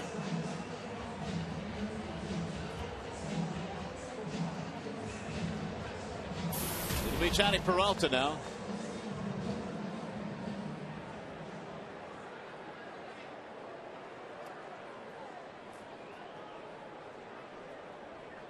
Johnny is 0 for 2 in the game.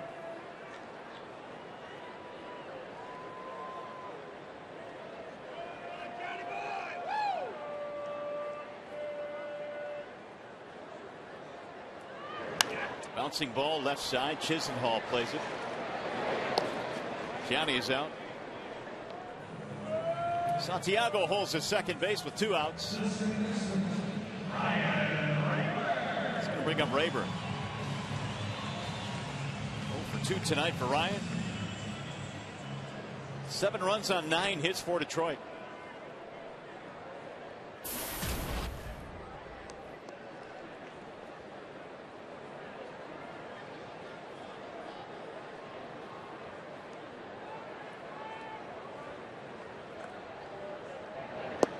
In there, a strike, 0-1.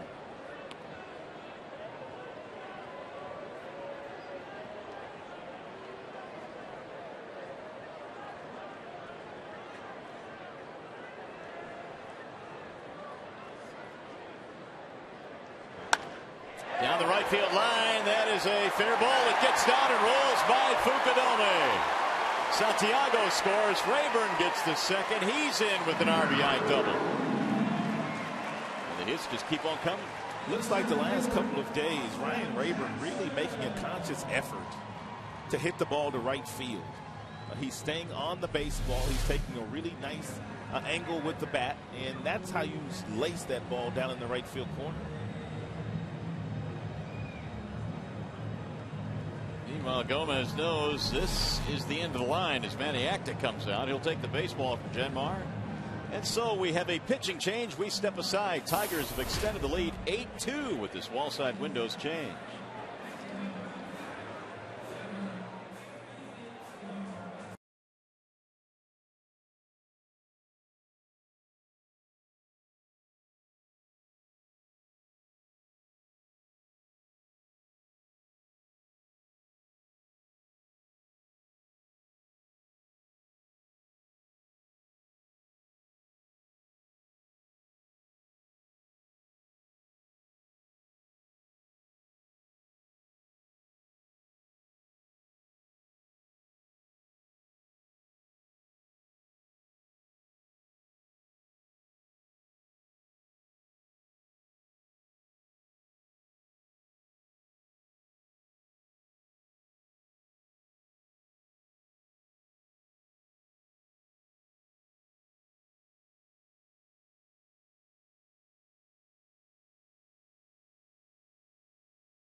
They knock Gomez out of the game, and he's been consoled now by Tim Belcher. 4 2/3, 10 hits, 8 runs. Rough start for the young man, but he has run into a very hot offense, and the Tigers didn't treat their ace all that kindly last night, Ubaldo Jimenez. And so it'll be Jackson facing the new pitcher, Chad Durbin, who will come on now to take the place of Genmar Gomez. He's pitched a lot this year for the Cleveland Indians. 55 games, 2-2 record, earned run average north of 5. Does have 57 strikeouts and 25 base on balls. So double-digit hits again for Detroit. They had 18 of them last night, 10 already tonight.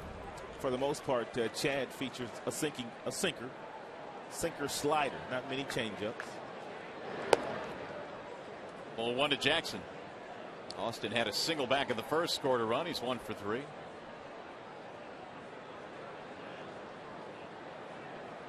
Here's the 1-0. Way outside, 2-0. Tigers have scored at least one in every frame with the exception of the third.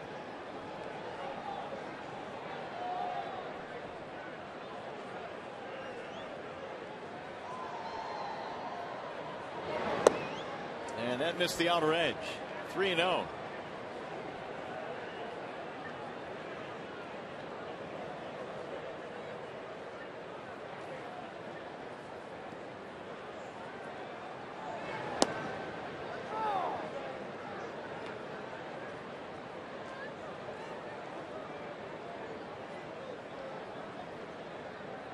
Wilson Benavides waiting on deck. Foul straight back, had a rip. Now 3-2. Durbin pitched for the Tigers in 2006, 2007 before going to the Philadelphia Phillies. Broke in with the Royals in '99. He had a couple pretty good years for the Phillies. He did indeed. Outside, lost him. But 2 men aboard now with 2 outs. Bring up Benavides.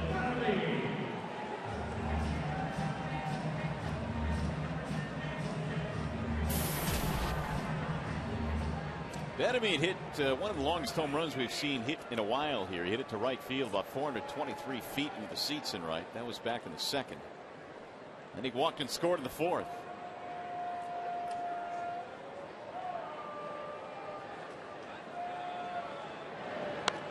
Rolls this one foul.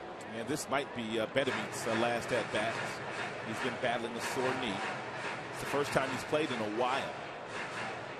And I don't think Jim wants to force the issue with him here tonight, playing him 9 innings. But we'll see. September 16th was his last game before tonight. Chopped slowly down the first base line and foul.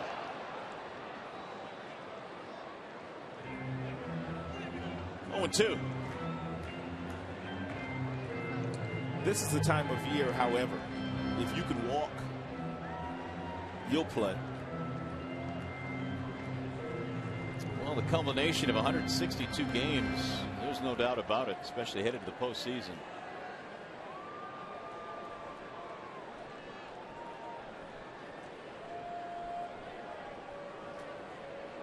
Benavides waiting on an 0-2 offering.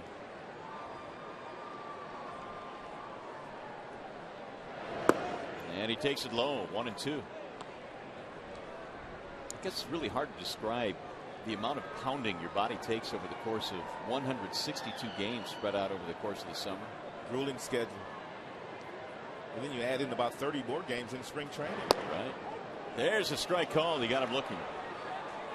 So the inning is over. Tigers, though, pad the lead with 2 more. It's now 8-2.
As well, Ramon Santiago is now at second base for Detroit.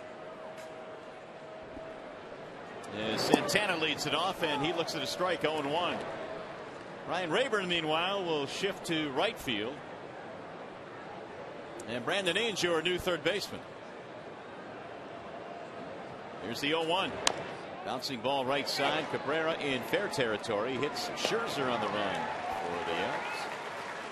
And one gone here in the sixth inning. 8-2 in favor of the Tigers in this one. They'll bring up Jim Thome.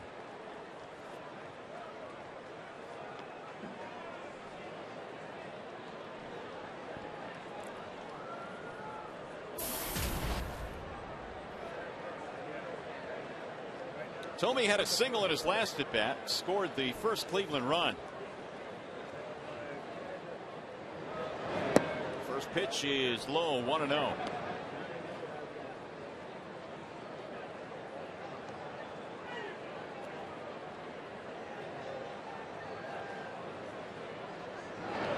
Jim spent the first 12 seasons of his what should be Hall of Fame career with the Cleveland Indians.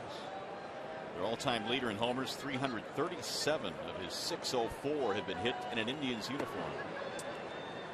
And a lot of that time he spent with their first base coach, Sandy Alomar Jr., who was on a lot of those teams in the mid-90s in Cleveland. And a really good player was Jr. Here's the 2-1. We saw that kid, what's his name, Salvador Perez in Kansas City. The big catcher, yeah. Reminded me a lot of a young Sandy Alomar Jr.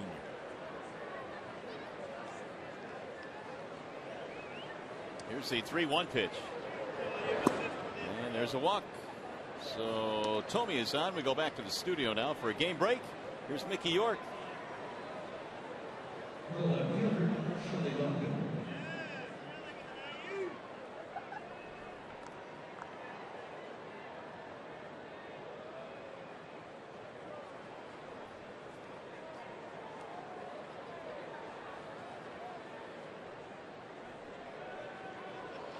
All right, Mickey, thank you. We keep our eyes on those games, as well as later on tonight, Texas and the Los Angeles Angels of Anaheim. Did you see where Ozzie Guillen is done in Chicago? Finally, the worst kept secret in baseball. I know, but the way it went down was just kind of weird, wasn't it?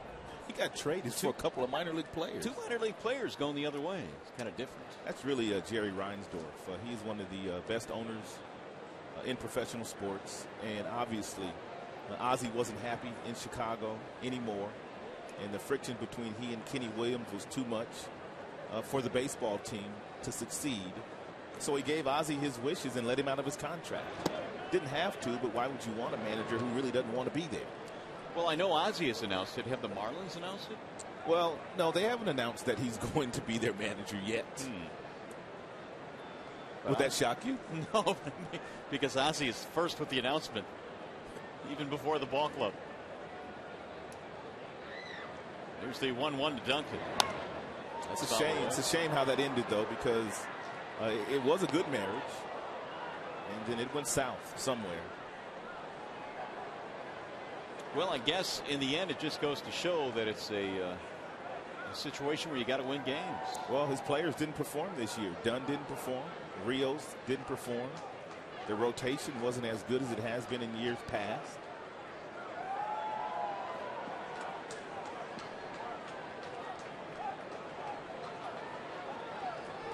Here's the 1-2.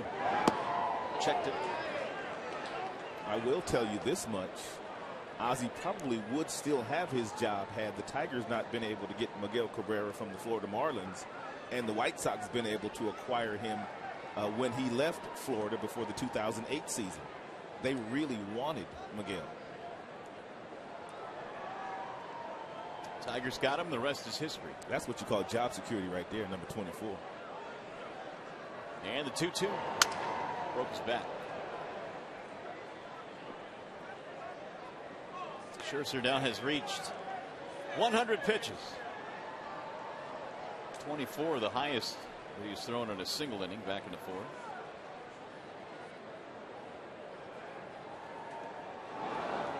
Action in the Detroit bullpen. Schlereth, the lefty.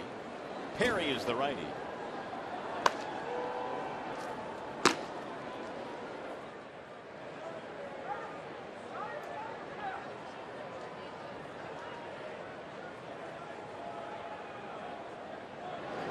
Swing and a miss.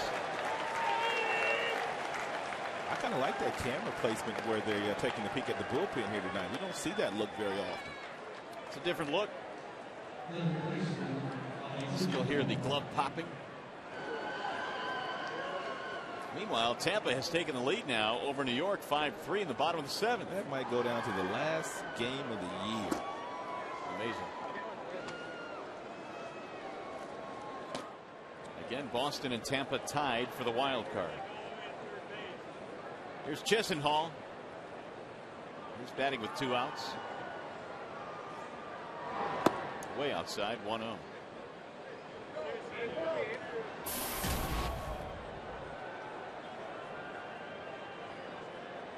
Chisenhall tonight, fly ball, strikeout. Tonight's game was delayed by 31 minutes because of rain at the start of this one. Ground ball back up the middle, and it's going to get through. Into center field. Tomey will go to second and stop there. 1 for 3 now for Chisenhall.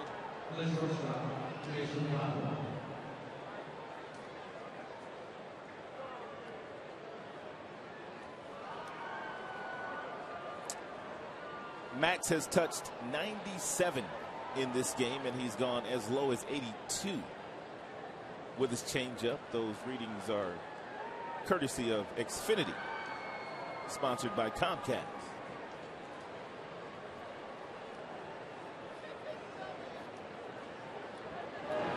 Donald takes strike 1.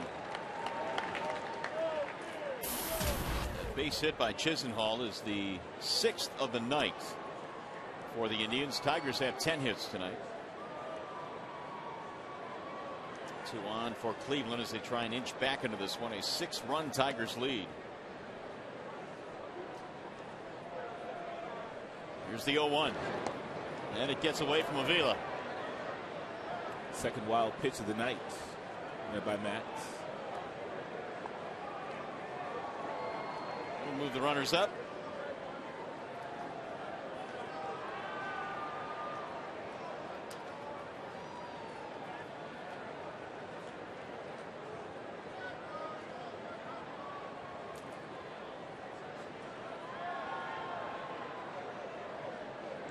Skipper holding court in the dugout right now with Jeff Jones.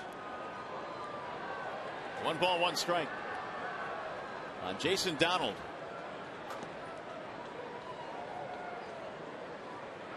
And the 1-1.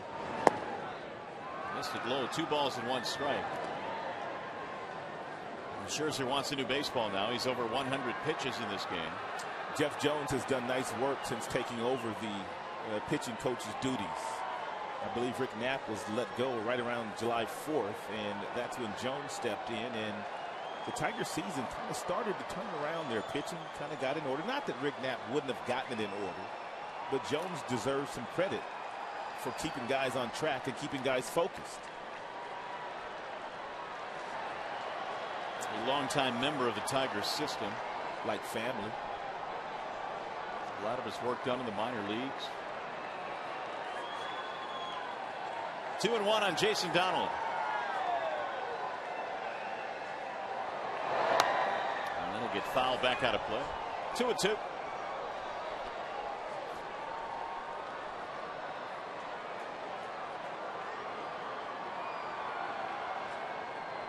Scherzer gave up 1 in the 4th, 1 in the 5th.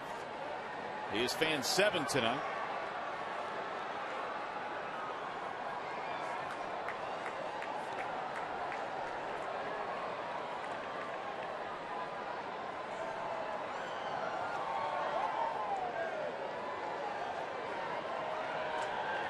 And again the 2-2 pitch.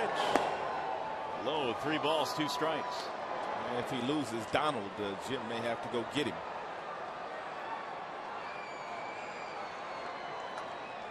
Max has thrown as many as 127 pitches in a start. Final tune-up start before the postseason.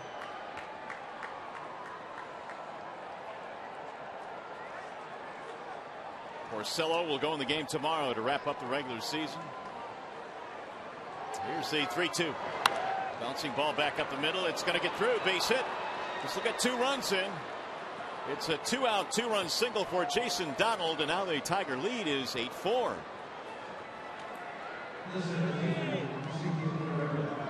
And here comes Jim Leyland. So the Tigers will go to the bullpen here. Pitching change here at Comerica. We'll be back.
Had 7 strikeouts in the game, and he had to be encouraged about the late life that he had on his 2-seam fastball. He also threw some outstanding breaking balls and changeups in this game, and he worked south of the knees.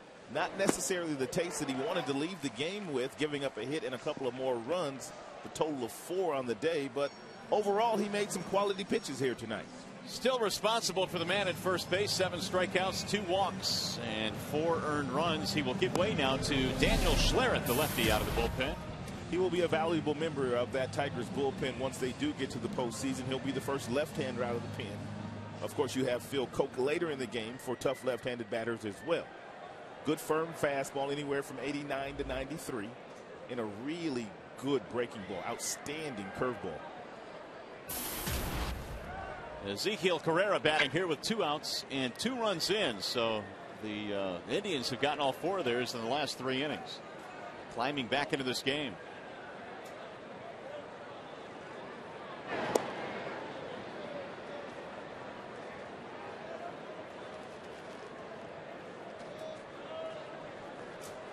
Carrera 0 for 2.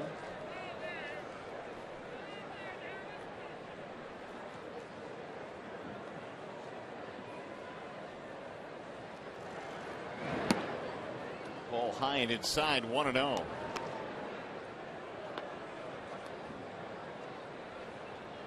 Wind is starting to kick up now around the ballpark.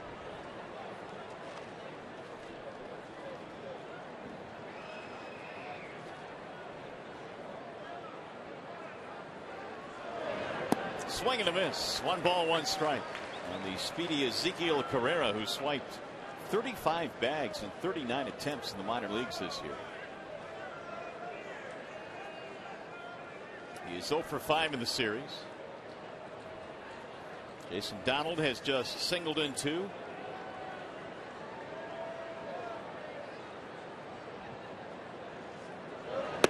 Inside.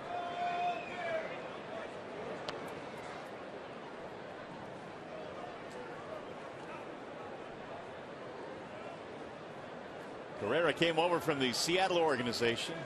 Trade to Russell Branyan away.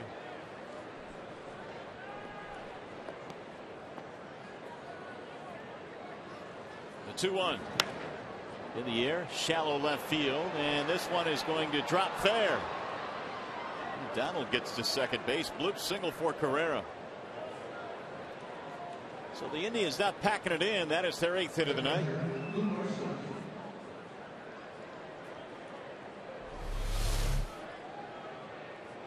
It appeared to be not a bad pitch by Slater. The crowded Carrera. He hit it off his fist and fought it into left field for a single.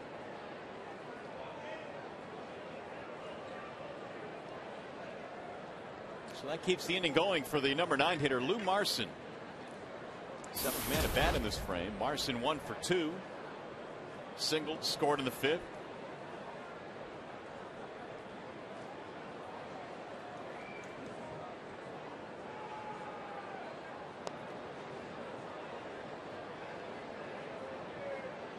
And now Schlereth wants Avila to meet him halfway. Scherzer started the inning, and after giving up a walk and a couple of hits, Jim Leyland took him out.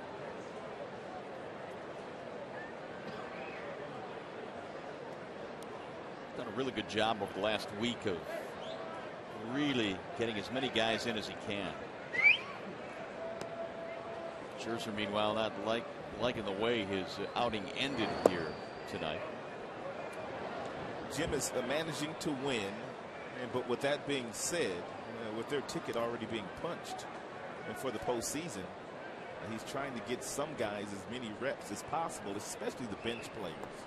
Got to get those guys ready to play because they don't get many at bats during the regular season. You don't worry so much about your everyday guys, but you want to try to get your role players as many ABs as possible.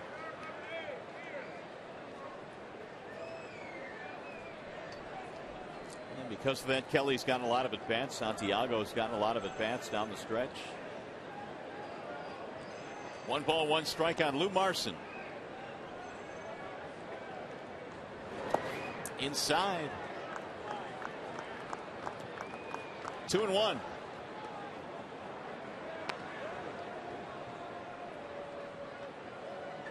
Did not go around.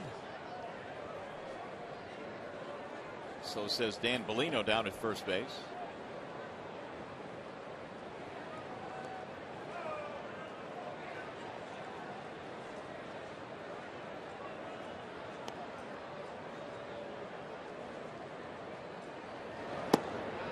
That's outside. Now it's 3-1. Schlereth has come on and thrown 8 pitches in this game. 5 of them have missed the strike zone.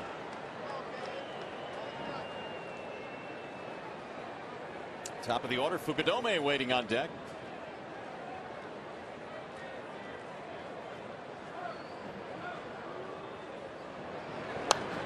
Fouled away. 3-2 on Marson.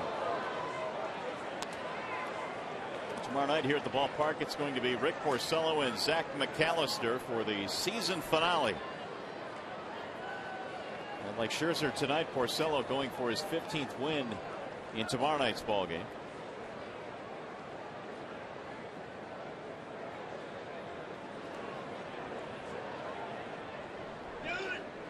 Runners go on 3-2 and it's fouled away. Pretty good. You get Max to get to 15, Porcello to get to 15, JB to 24, and had Scherzer, or I should say Fister, been here all year. He easily, with the run support, could have gotten there. It's a great point. Something to look forward to next year. And going into the season, their rotation pretty much will be intact. 3-2.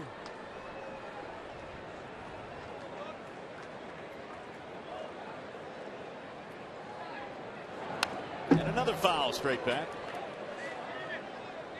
Marson making Schlereth work. 8th pitch of this at bat coming up.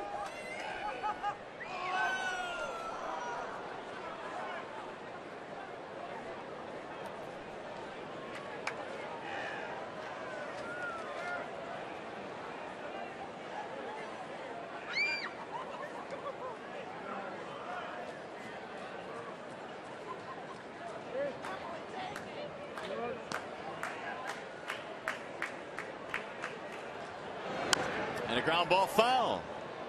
Turning into quite an at-bat here for Marson.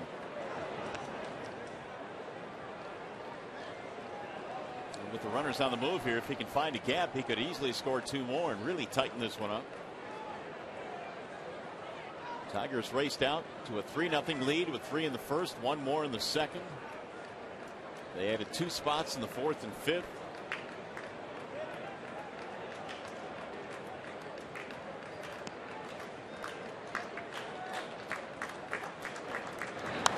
And another foul.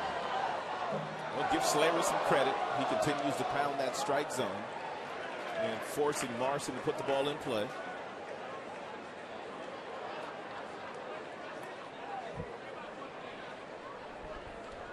And he's about to throw his 10th pitch in this at bat to Marson.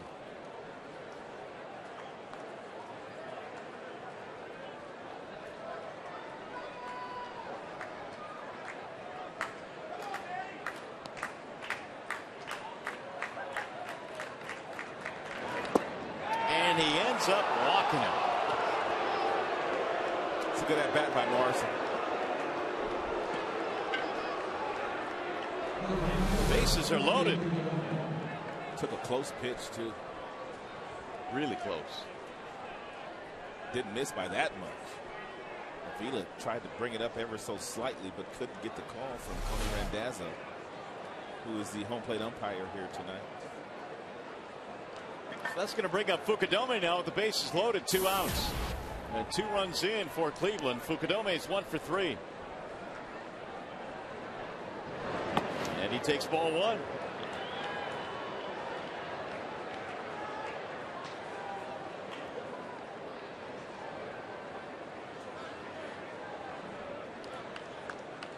This is the 8th man to bat in the inning. Schlereth has come on to give up a single and has issued a walk.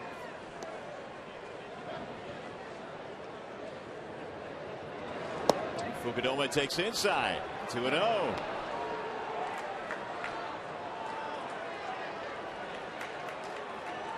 And now here comes Jeff Jones. Trying to get Schlereth regrouped.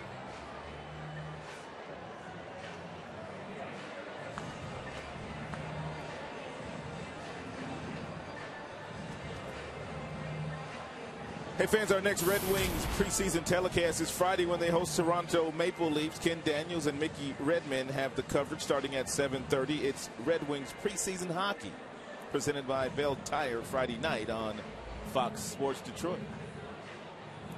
So the conversation for Jeff Jones is over now. Schlereth with a count of 2-0 on Kosuke Fukudome with the bases full.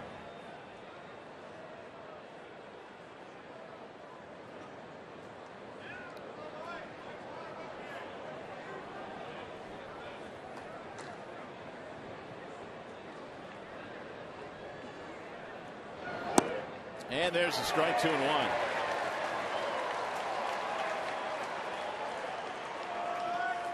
Meanwhile, Ryan Perry would be ready to go if needed out of the Tigers bullpen. He had been warming up with Schlereth. Here's the 2-1 pitch. In there, a strike, 2-2 on Fukudome. Good visit by Jeff Jones. He must have noticed something that Schlereth was doing in his delivery, which has allowed him to throw the last couple of pitches right over the heart of the plate.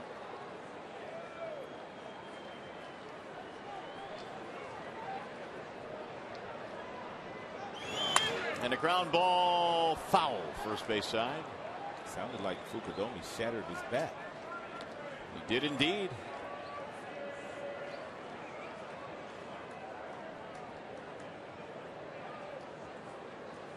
He'll doctor it up before he steps into the batter's box. Meanwhile, over in the National League for the push for the playoffs, Philadelphia beat Atlanta 7-1. That's the final. Atlanta, boy, did they scuffle down the stretch.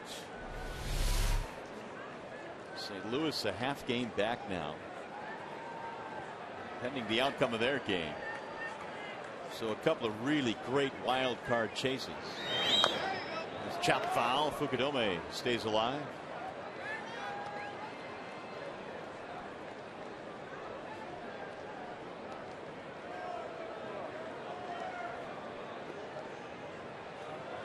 Keeping our eyes on that Texas Angels game later on tonight. It'll start about 10-15 minutes or so.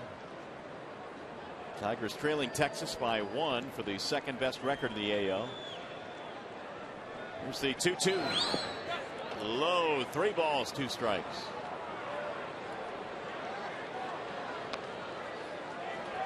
Schlereth has thrown a lot of pitches to the last 2 batters. This will be the 8th pitch coming up in this at bat.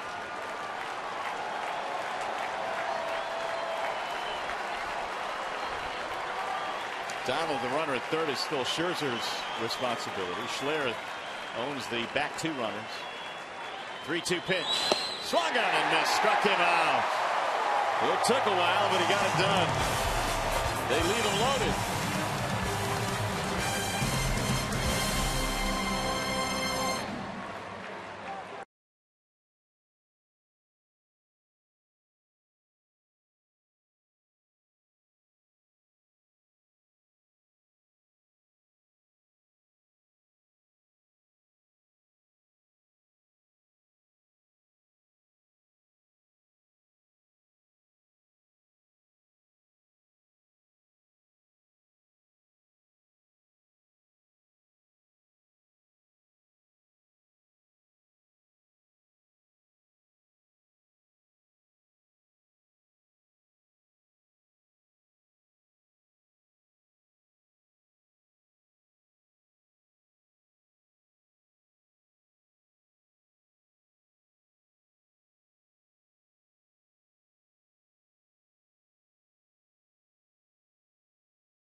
And now it's time for the Coors Light Freeze Cam. The Tigers have played long ball on a couple of occasions in this game against Genmar Gomez, the starter of the Cleveland Indians. One by Delman, the other one by Wilson Betemit, and both got out of here in a hurry.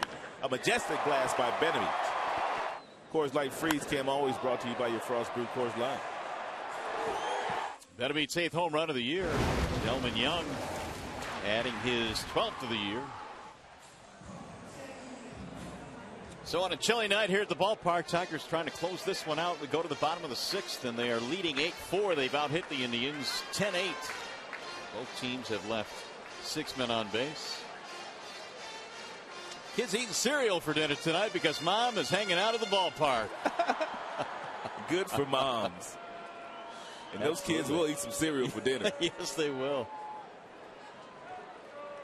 Attendance tonight is 31,132 as Chad Durbin goes back to work now. Delman Young leads it off.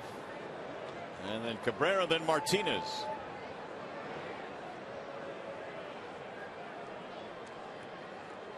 Young a triple away from the cycle. Durbin spins up a breaking ball that misses. 1-0.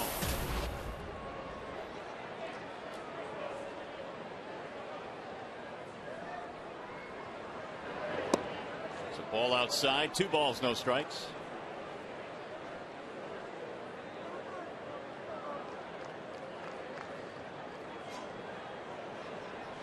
Now the 2-0, and it's popped up foul back out of play.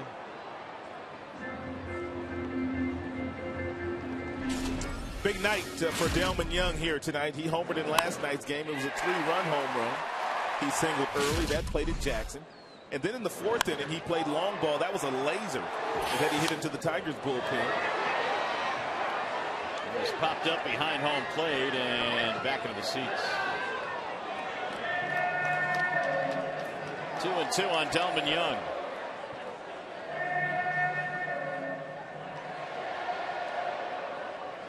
Chad Durbin came on in the 5th inning, replacing the starter Genmar Gomez. Gave up a walk and picked up a strikeout. And the 2-2. 3 balls, 2 strikes.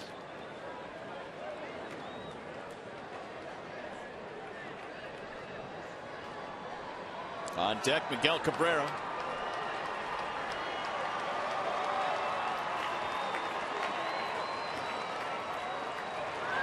Swing and a miss, and Young is out. One gone here in the 6th inning. By the way, now time for the Farmers Insurance report card. How about Miguel Cabrera? The most months hitting over 300 since the 2008 season. Cabrera has done it 15 times. Only Ichiro and Pujols have done it more, 16 times. Special company. A couple of Hall of Fame players in Suzuki and Pujols. Miguel tonight 1 for 3, and he fouls it away. 424 in the month of September. These numbers are updated. 20 RBIs. Here's the 0-1. Outside, 1 ball, 1 strike.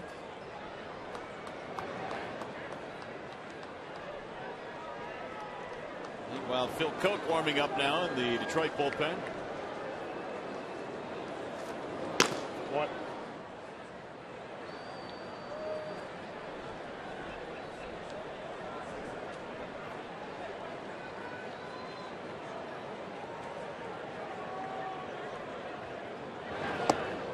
Backed him out of there inside. What's going on with the batting leaders tonight? These are all updated numbers.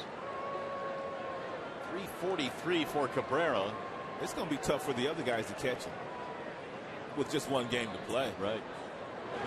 That one missed inside. Cabrera now ahead 3-1. A couple of front door cutters that Durbin tried to throw on the inside part of the plate to Cabrera. And if you miss against Cabrera, you want to miss inside. You don't want to miss over the heart of the plate. What in the world is he throwing now? Something that's hit high and far. Way back and gone. He's sick. Cabrera has homered. He is absolutely sick. In a good way. 9 for Detroit. That's number 30, isn't it? It is indeed. What a talent. A little slider, a little cutter, whatever it was. He didn't get it far enough away from the big fella. The guy in the green. Easy. Number 30 for Miguel in his 105th RBI. 344 average for Miguel. He won a home run crown in 2008, the first season with the Tigers. RBI title last year, and he's going to win a batting title this year. Pretty strong. He's amazing, really. That is 11 hits now for Detroit. Victor Martinez has a double and a run scored. Cabrera doubled and a homer tonight. 2 more hits in his quest for the batting title, which he is really starting to zero in on now. It's his now.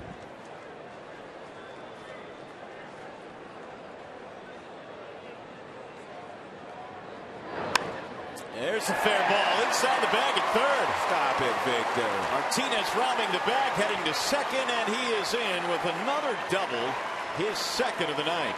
That's his 40th double of the year.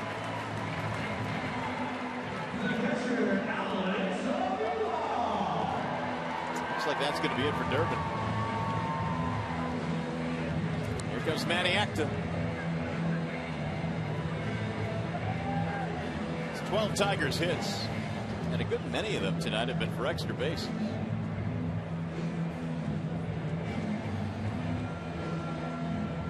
Durbin gives up the baseball pitching change. We step aside here in the 6th.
items, including bases, bats, and jerseys, are on sale now. All items are authenticated by Major League Baseball. Call 313-471-2064 or visit tigers.com/authentics. New pitcher now for the Cleveland Indians. Durbin is out of the game, and he'll give way to Nick Hagedorn. Ninth game that Hagedorn has been in. That bottom note, not too bad.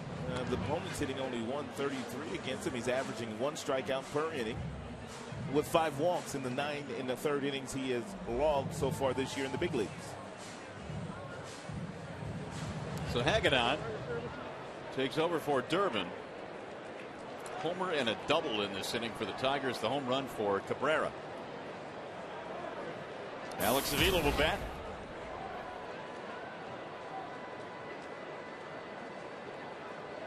Hagedorn came over from the Boston Red Sox in the Victor Martinez deal back in 2009.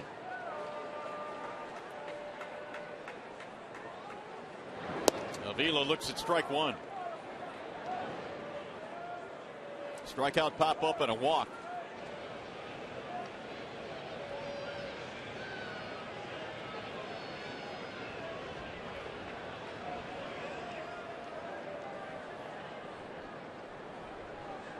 Hagedorn's 0-1. Outside. Big kid, 6'5", 230. Born in Sandpoint, Idaho.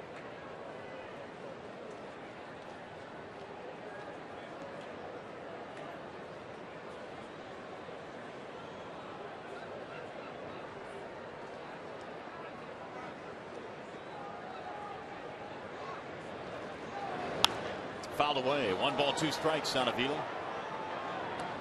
So the Tigers continue to score. They have scored in every frame but the third tonight. Scored 14 runs last night. 9 more here tonight. And the hits continue to pile up. A total of 30 now in the first 2 games. Their numbers at home in the month of September are staggering from an offensive standpoint.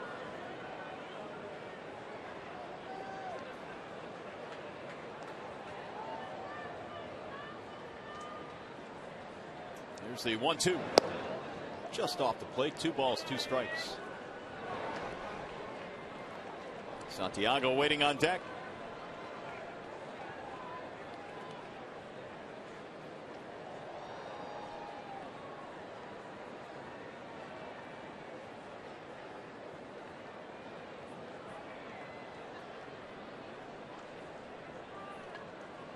Here's the 2-2 pitch, and he missed it high. 3-2.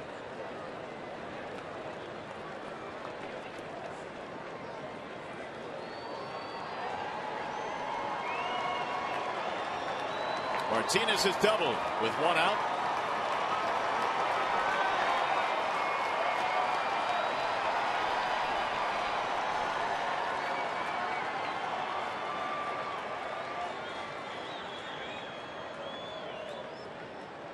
And the 3-2.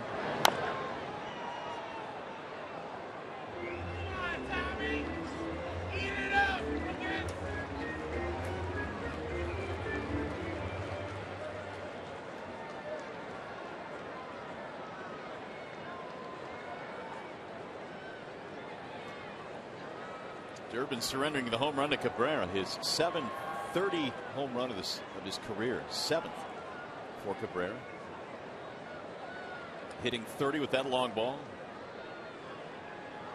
Cabrera now an 8-game hitting streak as well.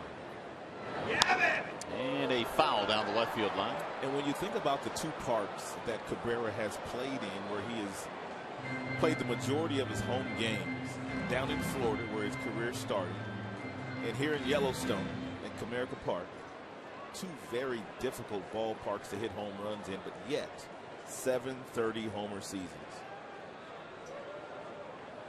The Florida Marlins ballpark has to be one of the toughest in the National League to hit home runs. And then he comes to the toughest park in the American League to play in.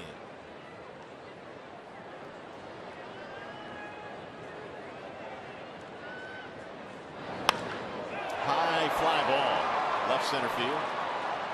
Shelley Duncan under it. And Avila retired, 2 gone. And he's hitting 330 every year.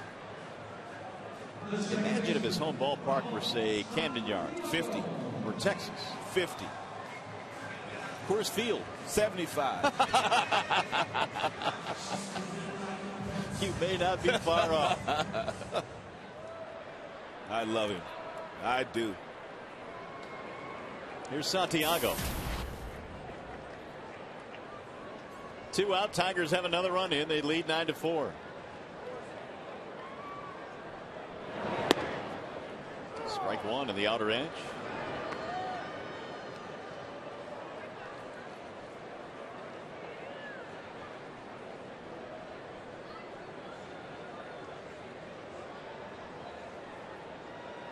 Here's the 0-1. Missed it high. 1 ball, 1 strike on Ramon. Hagedon's got a good arm. That last fastball, 95 miles an hour. There's not a lot of left-handers coming out of the bullpen with that kind of velocity. No wonder why the numbers are eye-popping. A 133 batting average against him. Swing and a miss. Wow. That was pretty nasty. That it was. So they got Masterson and this guy Hagedon for Victor. Right. Those are 2 pretty good pieces.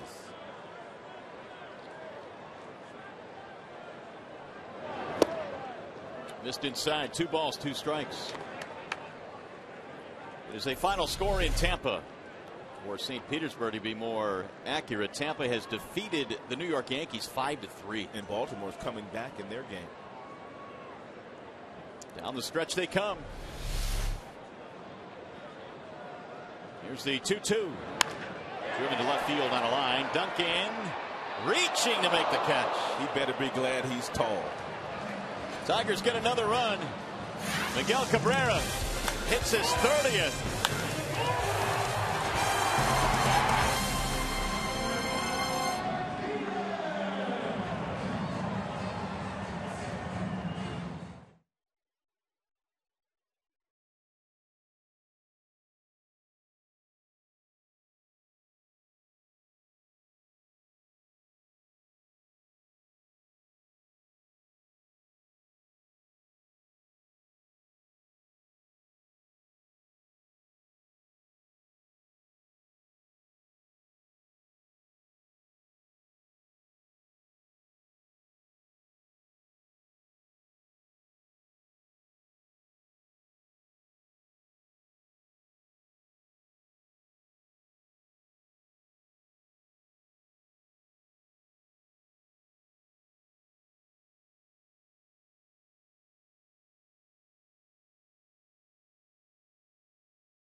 Top of the 7th here at the ballpark. Tigers have gone right back to the bullpen, and Phil Koch comes into the game.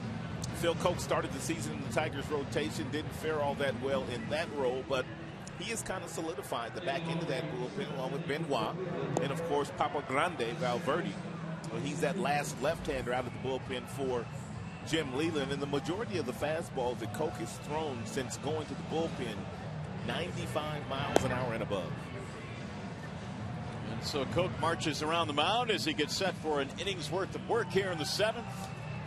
Tigers 9 runs, 12 hits, and for the Indians 4 runs on 8 hits.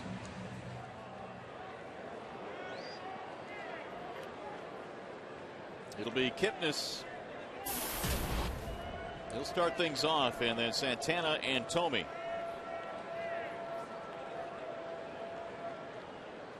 Indians have scored in each of their last 3 innings. Koch replacing Schlereth. First pitch dives in for a strike. 0-1. Kipnis in this game is 1 for 3. Struck out his last time up.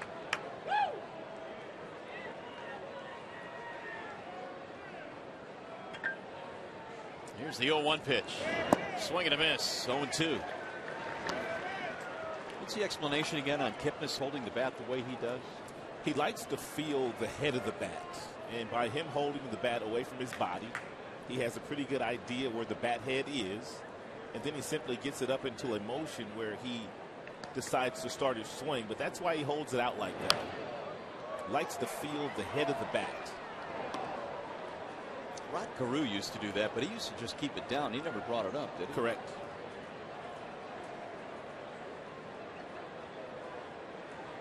Oh, 2 on Kipnis.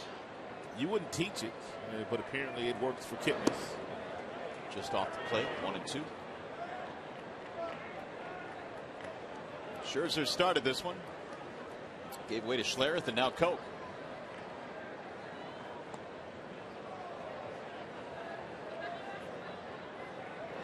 Bouncing ball right side. Santiago to his left. Kipnis is out, 1 gone.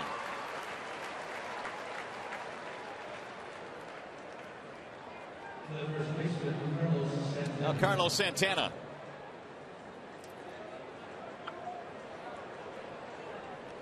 He has not had a hit tonight. Santana is 0 for 3. Strikeout, flyout, ground out. Phil Koch will be very, very valuable for the Tigers out of that bullpen, even against some of the switch hitters that the Yankees might run at him if the Tigers end up playing the Yankees. Deal with Cano, a left-hander. That thing is belted to center. Jackson is on the run. He looks up, and it's up against the wall into the bushes. Jackson ran down one earlier that Santana hit when he was batting left-handed against Scherzer. Jackson wasn't going to run that one down.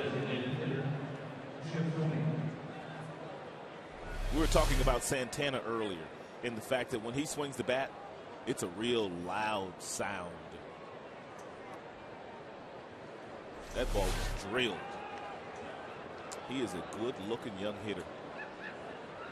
35 doubles on the year to go with his 27 home runs.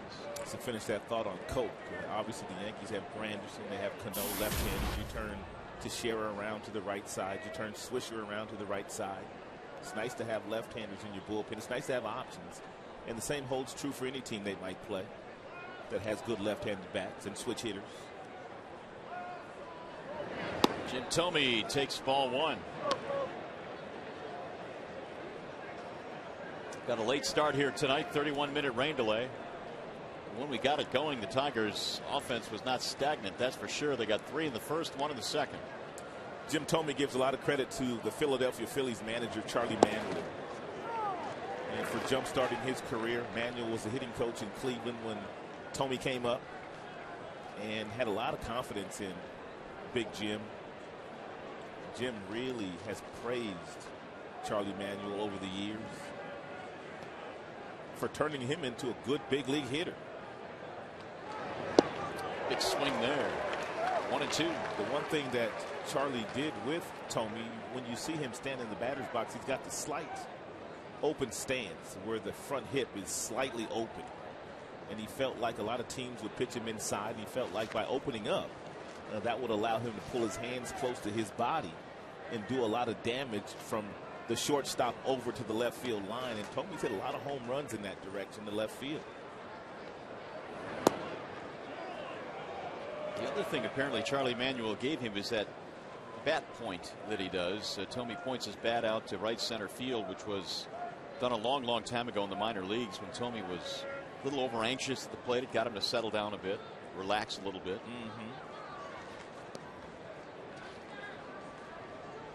And the 2-2. Line drive, fair ball down the left field line. This will get a run in. Goes all the way to the corner. Thome will lumber to second base with a double, and the score now 9-5. Back-to-back 2-base hits, 4-run game again.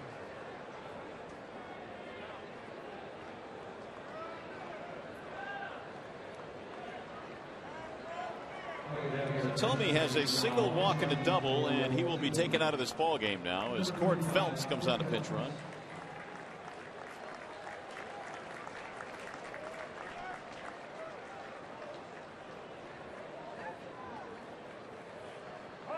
Still only one out of the inning. Here's Shelley Duncan.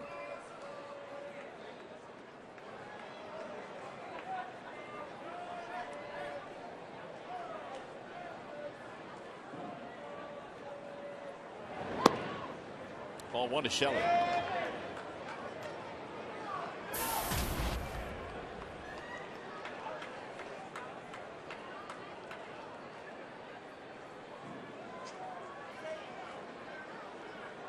Phelps, the pinch runner. Way outside.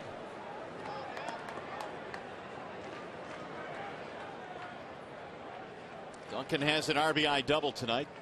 Each team now with double digits in hits. The Indians have just picked up their 10th, and the Tigers had 12.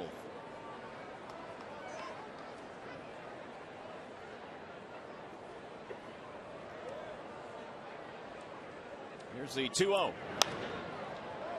Popped in the air to right field. Rayburn coming in. And he dropped the ball. He dropped the ball. A routine fly ball to right. Fell out of his glove.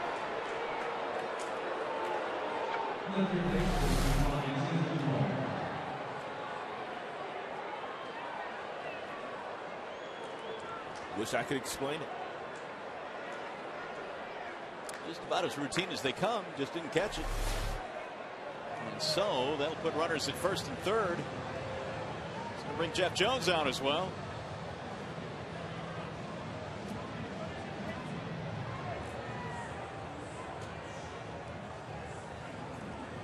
Tigers had their first error of the game. Let's take one more look at the play by Rayburn, and I will explain it to you because that's my job.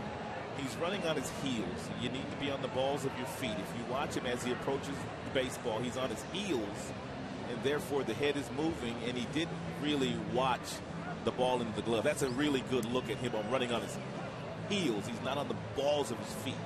When you're on the balls of your feet, you can make necessary adjustments with your glove if you need to do so, but it's hard to do when you're flat-footed. So we'll see if the Indians can take advantage of this slight opening now. They have two men on. Lonnie Chisenhall steps in.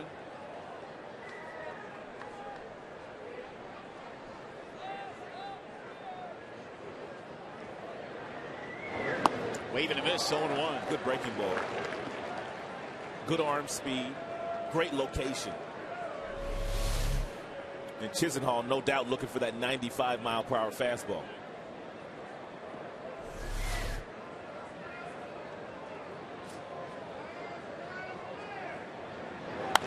Line to right, base hit. That'll get a run in. Duncan will hold at second base.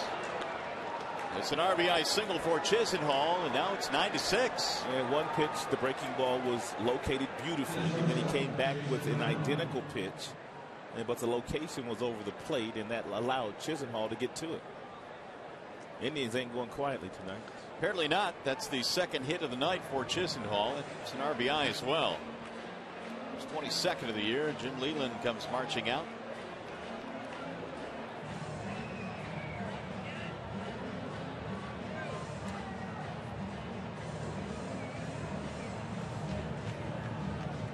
So Koch is out of the game.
Fifth game this year for Prairie. Obviously needs to come in and shut down and slow down this Cleveland Indians team. He'll try to do so with a mid-90s fastball. Good slider. Does have a changeup, but doesn't throw that many changeups. Meanwhile, the Indians pecking away here. They put together a 2-run seventh, and they've scored in each of the last 4 innings.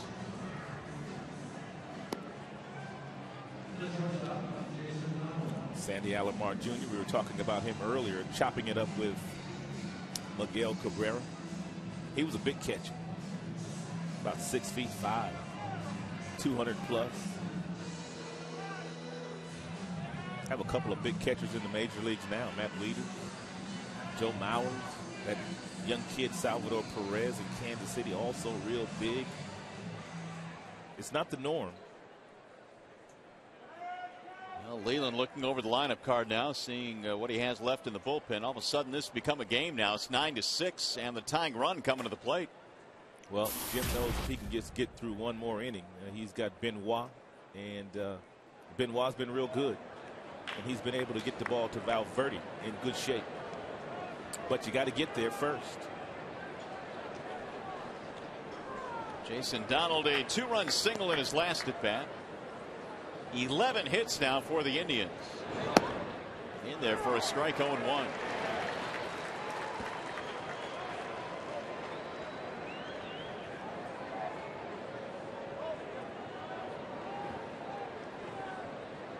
Ryan Perry takes over for Phil Koch. Phil facing 5 batters before departing.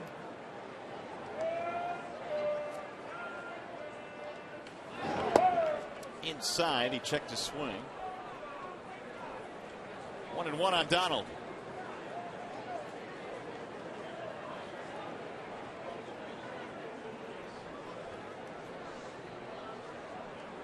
Perry last pitch in the Baltimore series.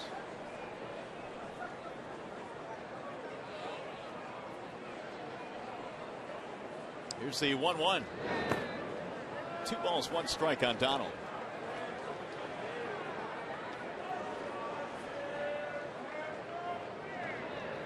Inning started, the rally I should say, started with a 1-out double by Santana. He came in on the Tomey double. An error by the right fielder Rayburn opened the door, and Chisenhall singled in a run.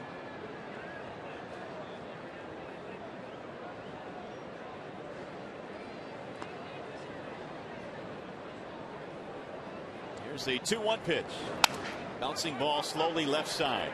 Gobbled up by Inge. The second one. Relay. Not in time.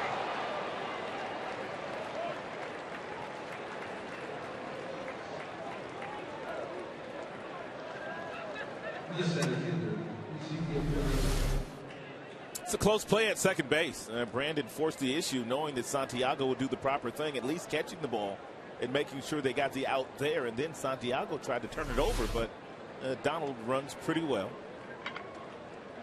So with 2 outs, runners at first and third. Here is Ezekiel Carrera.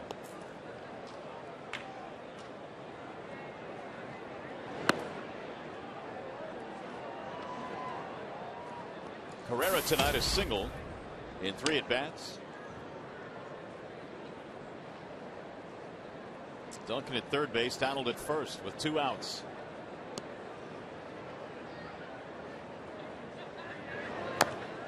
Chop foul at home plate. 1 ball, 1 strike. The one thing I've noticed about Carrera, and we haven't seen that much of him, but he really takes a big swing for a guy that doesn't have much power. Boy, if he could just learn how to use the ground a little bit more often and hit balls on the line and not take such big swings and utilize his speed, he'd be a good player.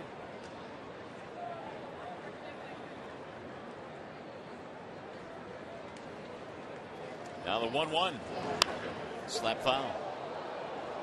35 stolen bases in the minor leagues. That ought to tell you something about Ezekiel. Trying to keep it going here in the 7th.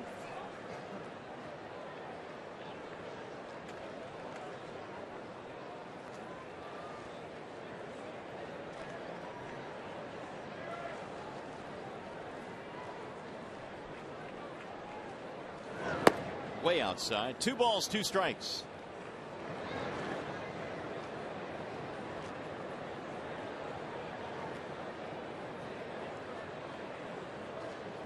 Meanwhile, more score updates now. They're in the bottom of the ninth. Boston trying to hold on for dear life. They lead Baltimore 8-6, and they need to win because Tampa has. They defeated the Yankees 5-3. Meanwhile, the Angels have put up a run in the bottom of the first. Down the left field line, and Inge giving chase. Not going to get there.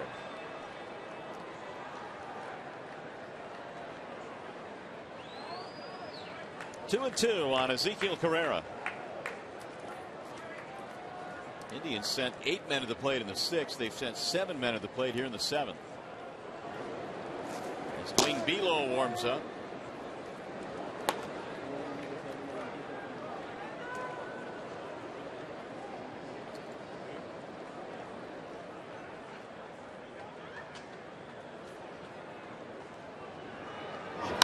Bouncing ball to short. They'll get the force to end the inning. 2 runs in, 2 men left. Stretch time coming up.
Here at the ballpark, the Tigers 9 runs, 12 hits, and the Indians 6 runs on 11 hits.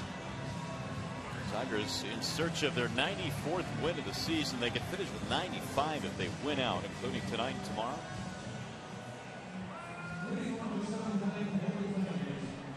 And the Tigers coming to the dish now. They will send Peralta up there, then Rayburn, and then Jackson.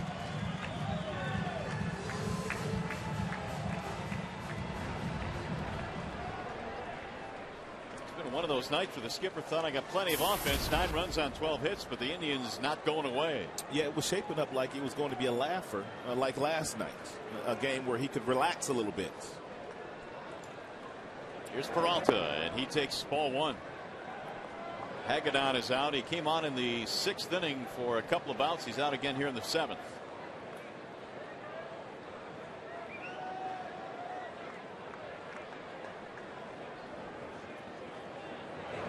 Peralta rolls one foul.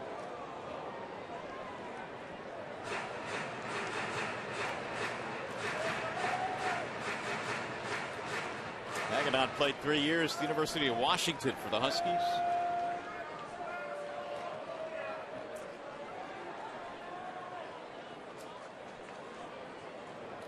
Here's the 1-1. High, 2 balls, 1 strike.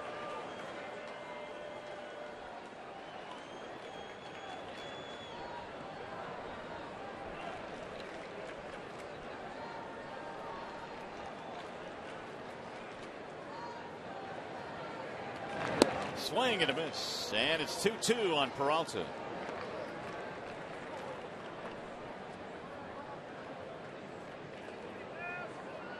Johnny tonight, fly ball, strikeout, ground out.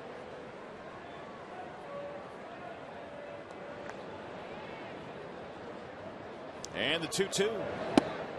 A little high. 3 balls, 2 strikes.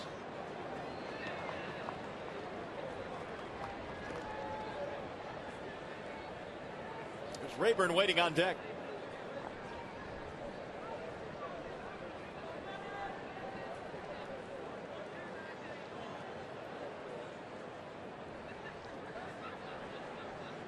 And the full count pitch. He tipped it into the glove for strike 3. 1 gone. Hey fans, visit the official online shop of the Detroit Tigers at Tigers.com. You can browse the largest selection online authentic team gear, including the official Central Division Championship merchandise, and get your team gear straight from the source at the Tigers.com shop. It's the 8th strikeout tonight for Cleveland pitching. Here's Ryan Rayburn.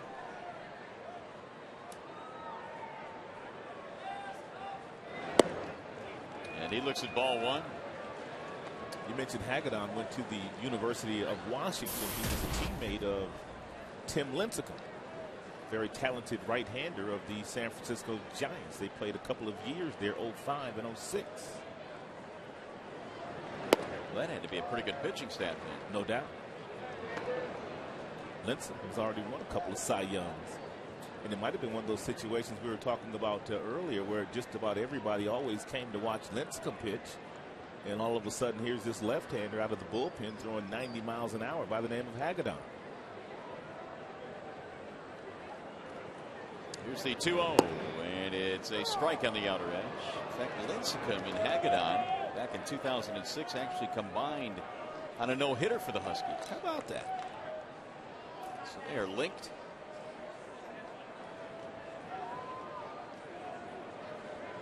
And the 2-1.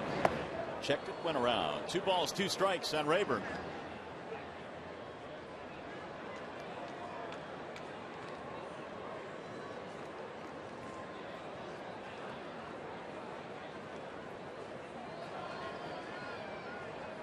He's retired all 3 Tigers he has faced. And the 2-2.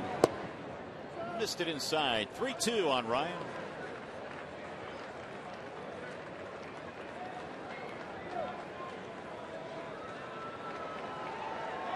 Austin Jackson waiting on deck. Tigers lead 9-6. We're in the bottom of the 7th.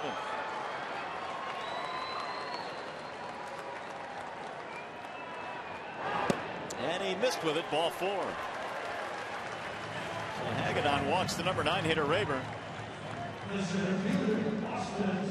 to bring up Austin Jackson.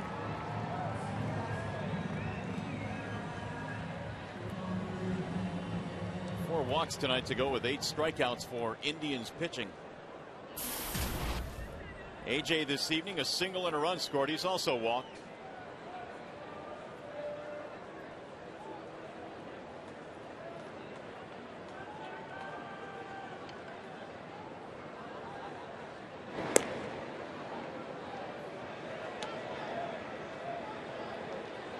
Cleveland Indians will have to make a decision in the offseason whether they want to simply make Santana their everyday first baseman, or if they want to continue to groom him as their everyday catcher.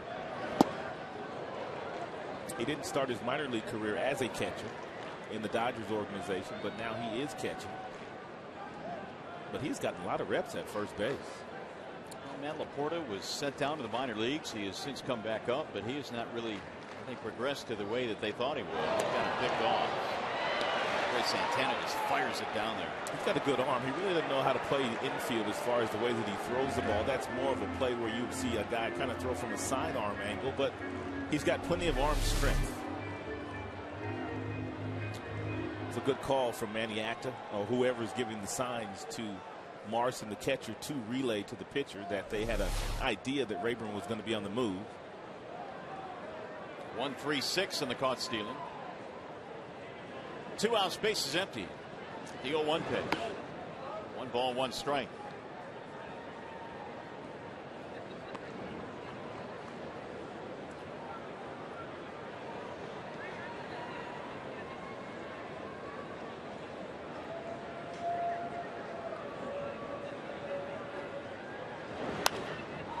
We'll get back out of play. Lou Morrison is probably a better receiver right now than Santana. And if he would start to hit and hit the way that he's hit the last few weeks, he would probably go into spring training and really make a bid to solidify that catching position. He's got a really good arm, good release.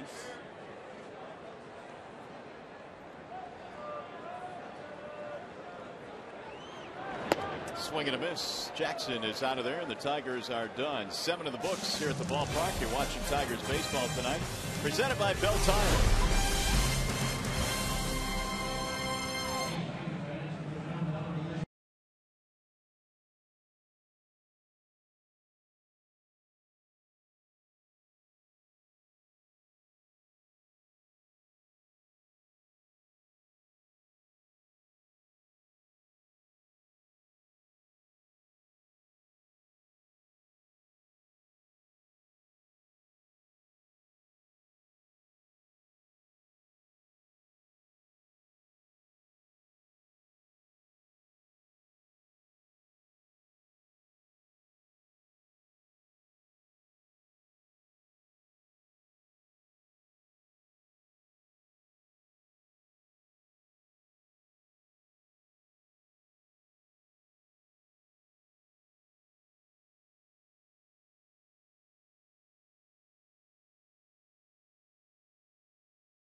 Tonight with the Tigers holding on to a 3-run lead here in the top of the 8th. Tigers had badly outscored the Indians in this series. Of course, a lot of that was last night's 14-0 win, but it's 23-6 in the run differential. Delman Young in the series awfully good, 5 for 8, and Cabrera and Martinez 4 for 7 combined tonight with a home run, 3 doubles. That is a lethal 4-5-6 combination when Delman Young is doing what he's been doing.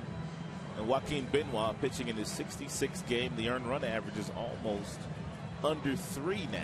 And he had a long way to go. His earned run average was 747 back on May 23rd. And he has really had to pitch well to get that earned run average down to where it's at right now.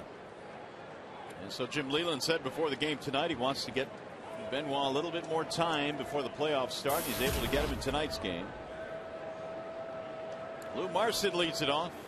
And Benoit has not given up a run in his last 21 appearances, dating back to August 3rd, striking out 25 batters in 21 scoreless innings.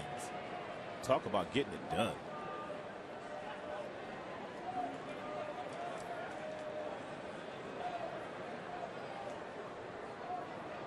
And Morrison swings on the first pitch and skies it foul down the right field line. Out of play. 0-1 on Lou Morrison. Single and a walk tonight for the number 9 hitter for the Indians. Well, one of the reasons the Tigers have been so solid this year, and you have to feel really good about their bullpen going into the playoffs, is the back end. I mean, 8 and 9 with Benoit and Valverde is awfully good. Nearly unhittable. That's how good they've been lately.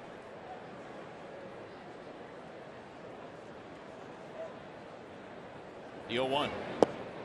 In there for a strike, 0-2. Benoit features 3 pitches from that setup roll. He's got a mid-90s fastball.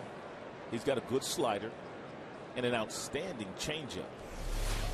You don't usually see eighth inning relievers with 3+ pitches. Seems like such a long time ago that Benoit was struggling early in the season in Cleveland. He was at his lowest point at that time, but since has rebounded nicely. And giving Jim Leland exactly what they had expected when they signed him in the offseason. Here's the 1-2. Well, the Tigers identified a couple of spots really early going into free agency. They wanted someone to bat behind Cabrera, and they wanted someone to pitch in front of Valverde. And they went out and got the two guys that they wanted the most. Yes, they had to pay quite a bit of money for them, but that's what you do when you want this kind of talent. And that's why they are in the position they are in. Investing wisely in the team this past offseason. Here's the 1-2. 2 balls, 2 strikes. What it did was it took a lot of pressure off of some of the younger kids like Perry, Schlereth. They didn't know what they had in Albuquerque. But when you have Benoit behind you, you're going to pitch with a lot more confidence. Phil Koch, of course, pitched very well at the back end of that bullpen. Wave and a miss. That's that Vulcan changeup. He doesn't hold it like most guys. Take a look at the grip and how he holds it. It's a Vulcan change. It left me, but you saw it.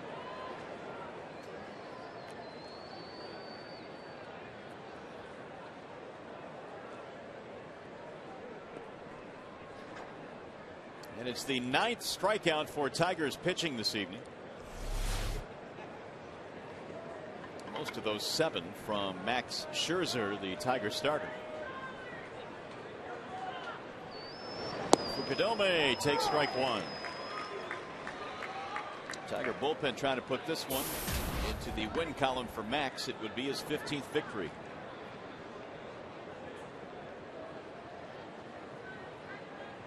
One for 4 tonight for Fukudome. Fouled straight back.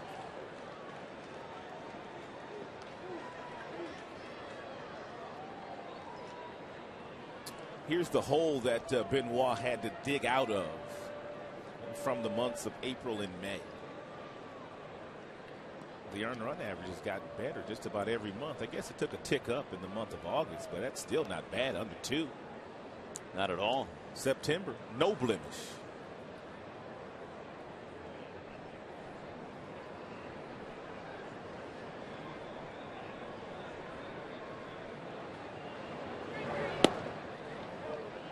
One ball, 2 strikes on Fukudome. Kipnis waiting on deck.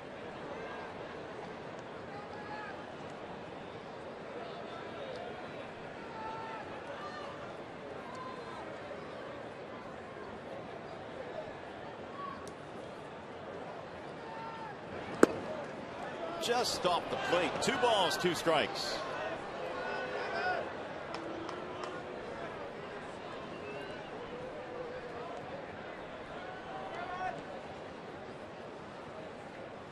Indians have not finished over 500 since 2007 when they won 96 games that year.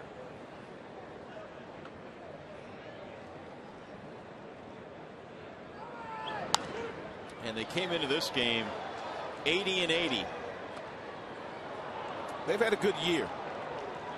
They've battled a lot of injuries. They got out of the gate really well under their manager, Manny Acta. Just couldn't sustain it. And very difficult to do when you have had as many pieces missing as the Cleveland Indians have had missing this year. They've missed Chu a lot. Brady hadn't played that much. Hafner spent some time on the DL. Swing and a miss. Fukudome's out of it. But yet they've gotten better. There's that Vulcan changeup again. You can see it in his glove.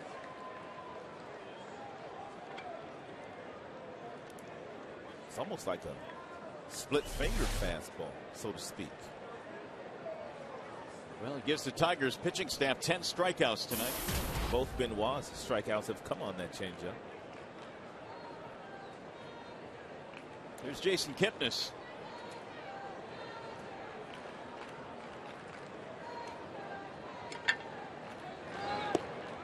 He looks at strike 1.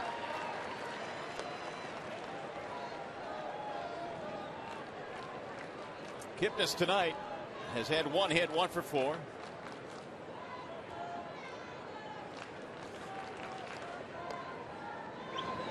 Wave and a miss, 0-2. Benoit now one pitch away from striking out the side here.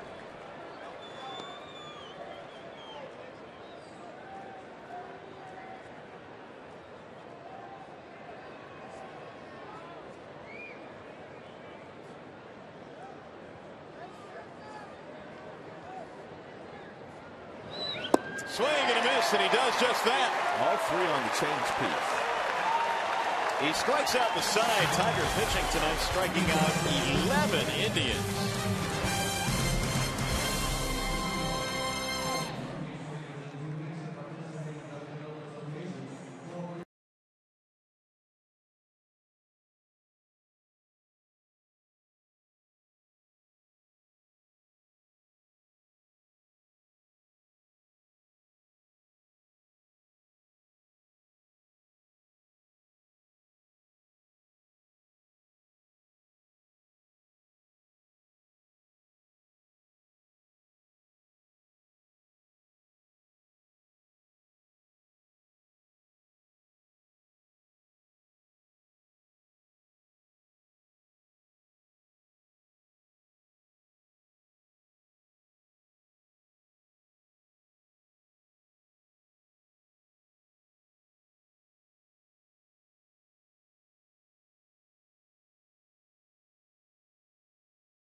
On Fox Sports Detroit is brought to you by Comerica Bank. Strength and stability since 1849. Wallside Windows for a free and home estimate. Call 1-800-521-7800. And by your Metro Detroit Chevy dealers, visit ChevyDetroit.com. See why Chevy drives the Motor City. Right now, we go back to the studio. Let's check in with the game break. Here's Mickey York.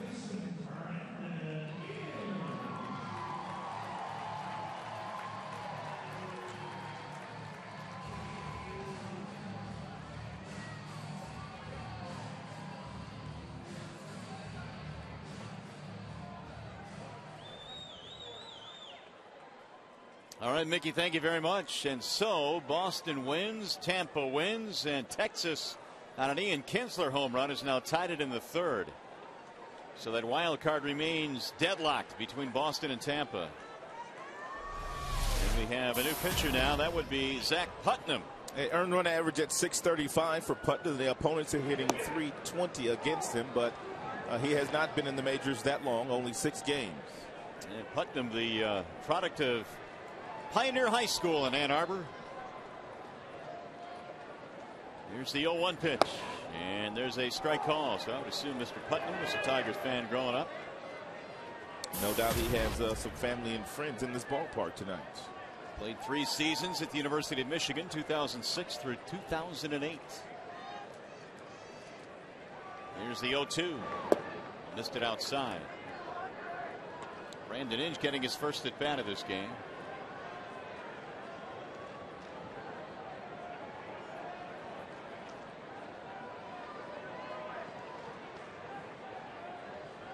Here's the 1-2. Swing and a miss. Inge is out of there.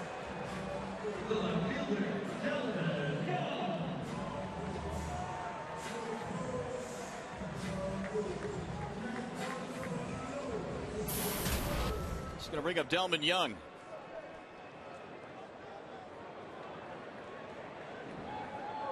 Delman Young comes to the plate with a little Rick Ross. You know a little bit about Rick Ross? I know nothing about Rick Ross. That's what I count on you for. Jason Donald finished up. Two gone. He's one of the hottest rappers out there right now. Well, then why don't I know him? Well, you know. You got to get me up to speed on these things. I'm still stuck on Nelly. Yeah, you are stuck there. Two gone. Here's Cabrera.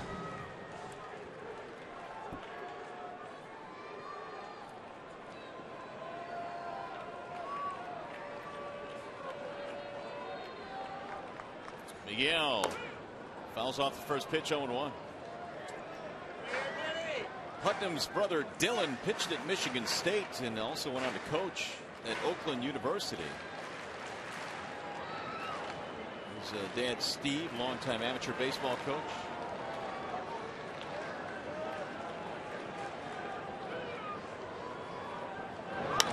That's driven in the air to center. Carrera moves over to make the play, and a 1-2-3 inning. Papa Grande set to come on and try and get a save.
Telecast this season is tomorrow. I hate to inform you. We will be with you throughout the playoffs following each Tigers game on a special edition of Tigers Live. Tigers Live playoff coverage begins Friday here on Fox Sports Detroit. And we hope it's going to be a long run of coverage. Yes, indeed. Our post-game shows get you caught up with just about everything that you saw during the course of the game with some analysis, interviews. We'll have it all covered. Jose Valverde takes over now in search of the save here. He's got a 3-run lead going into the ninth. Yeah, he's looking for his 48th save and 48th chance. And what a year it's been for Papa Grande. And he's pretty much gotten it done with one pitch this year. Two-seam fastball. Has not used that many split-fingered fastballs, which was his signature pitch the first number of years in the big leagues. Santana takes a huge rip. 0-1. Santana doesn't get cheated. 27 homers, 79 driven in. He's walked 95, 96 times. Doubled, scored a run in the 7th. He should have 2 doubles. Jackson took one away from him. Missed it outside. 1 ball, 1 strike. Jackson has done that to a lot of folks this year. Meanwhile, Valverde, with what he's accomplished this year, has kind of taken a back seat to what Cabrera's done, to what Verlander's done. That's right. But when you rip off 47 straight, hard to believe. In a normal year, he would be in the MVP conversation. Right call. 1-2.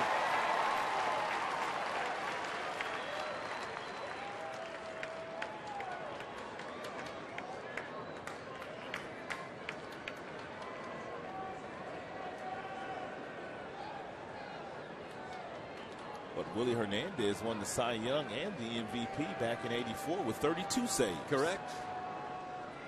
This cat's got 47. Swing and a miss. See you later. Look like Papa Grande in one of them moods tonight.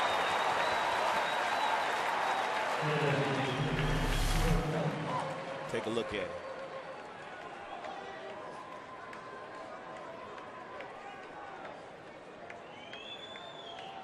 Nice little circular motion. Gets up to the top and throws it right past Santana. Tiger bullpen has struck out the last 4 Indians in a row. Benoit struck out the side of the 8th. Now Valverde here in the 9th. Well, you saw Jim smiling when the 8th inning started, didn't you? I did indeed. Get over there, Dim. Young will play it on a backhand. And in with a 2-base hit scored Phelps. 1 on, 1 out. Tiger pitching tonight has fanned 12 Indians.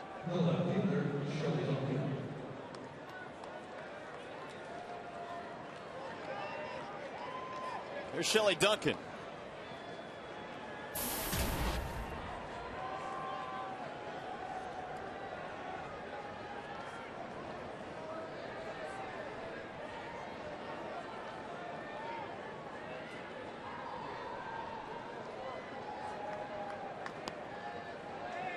Double and an RBI tonight for Duncan. Popped him up. Will it stay in play? Cabrera has room. 2 gone.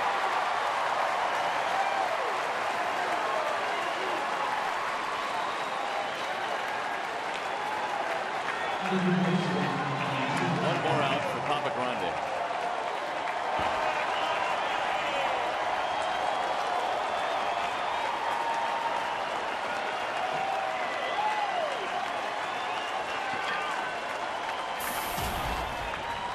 Ronnie Chisenhall, their last chance.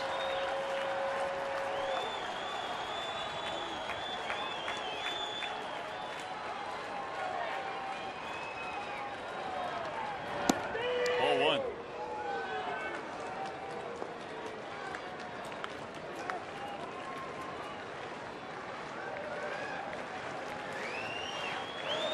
Chisenhall, a couple of hits tonight. Both singles. He has an RBI. Phelps at second with 2 outs.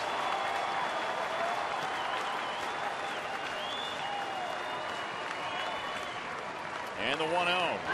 Swing and a miss. 94 from Valverde.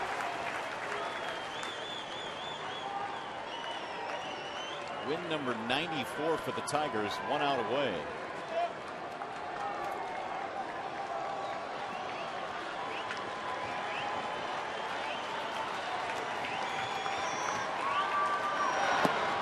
Low, 2-1.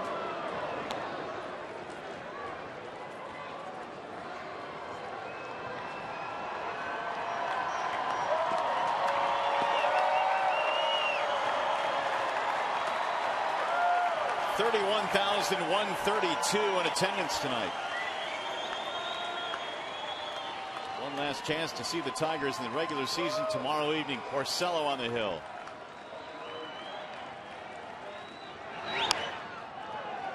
Get back out of play. And Souvenir.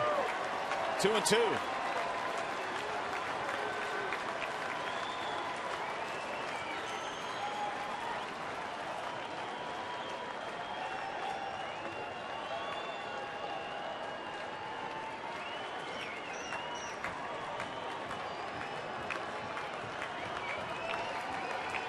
One more strike for Valverde.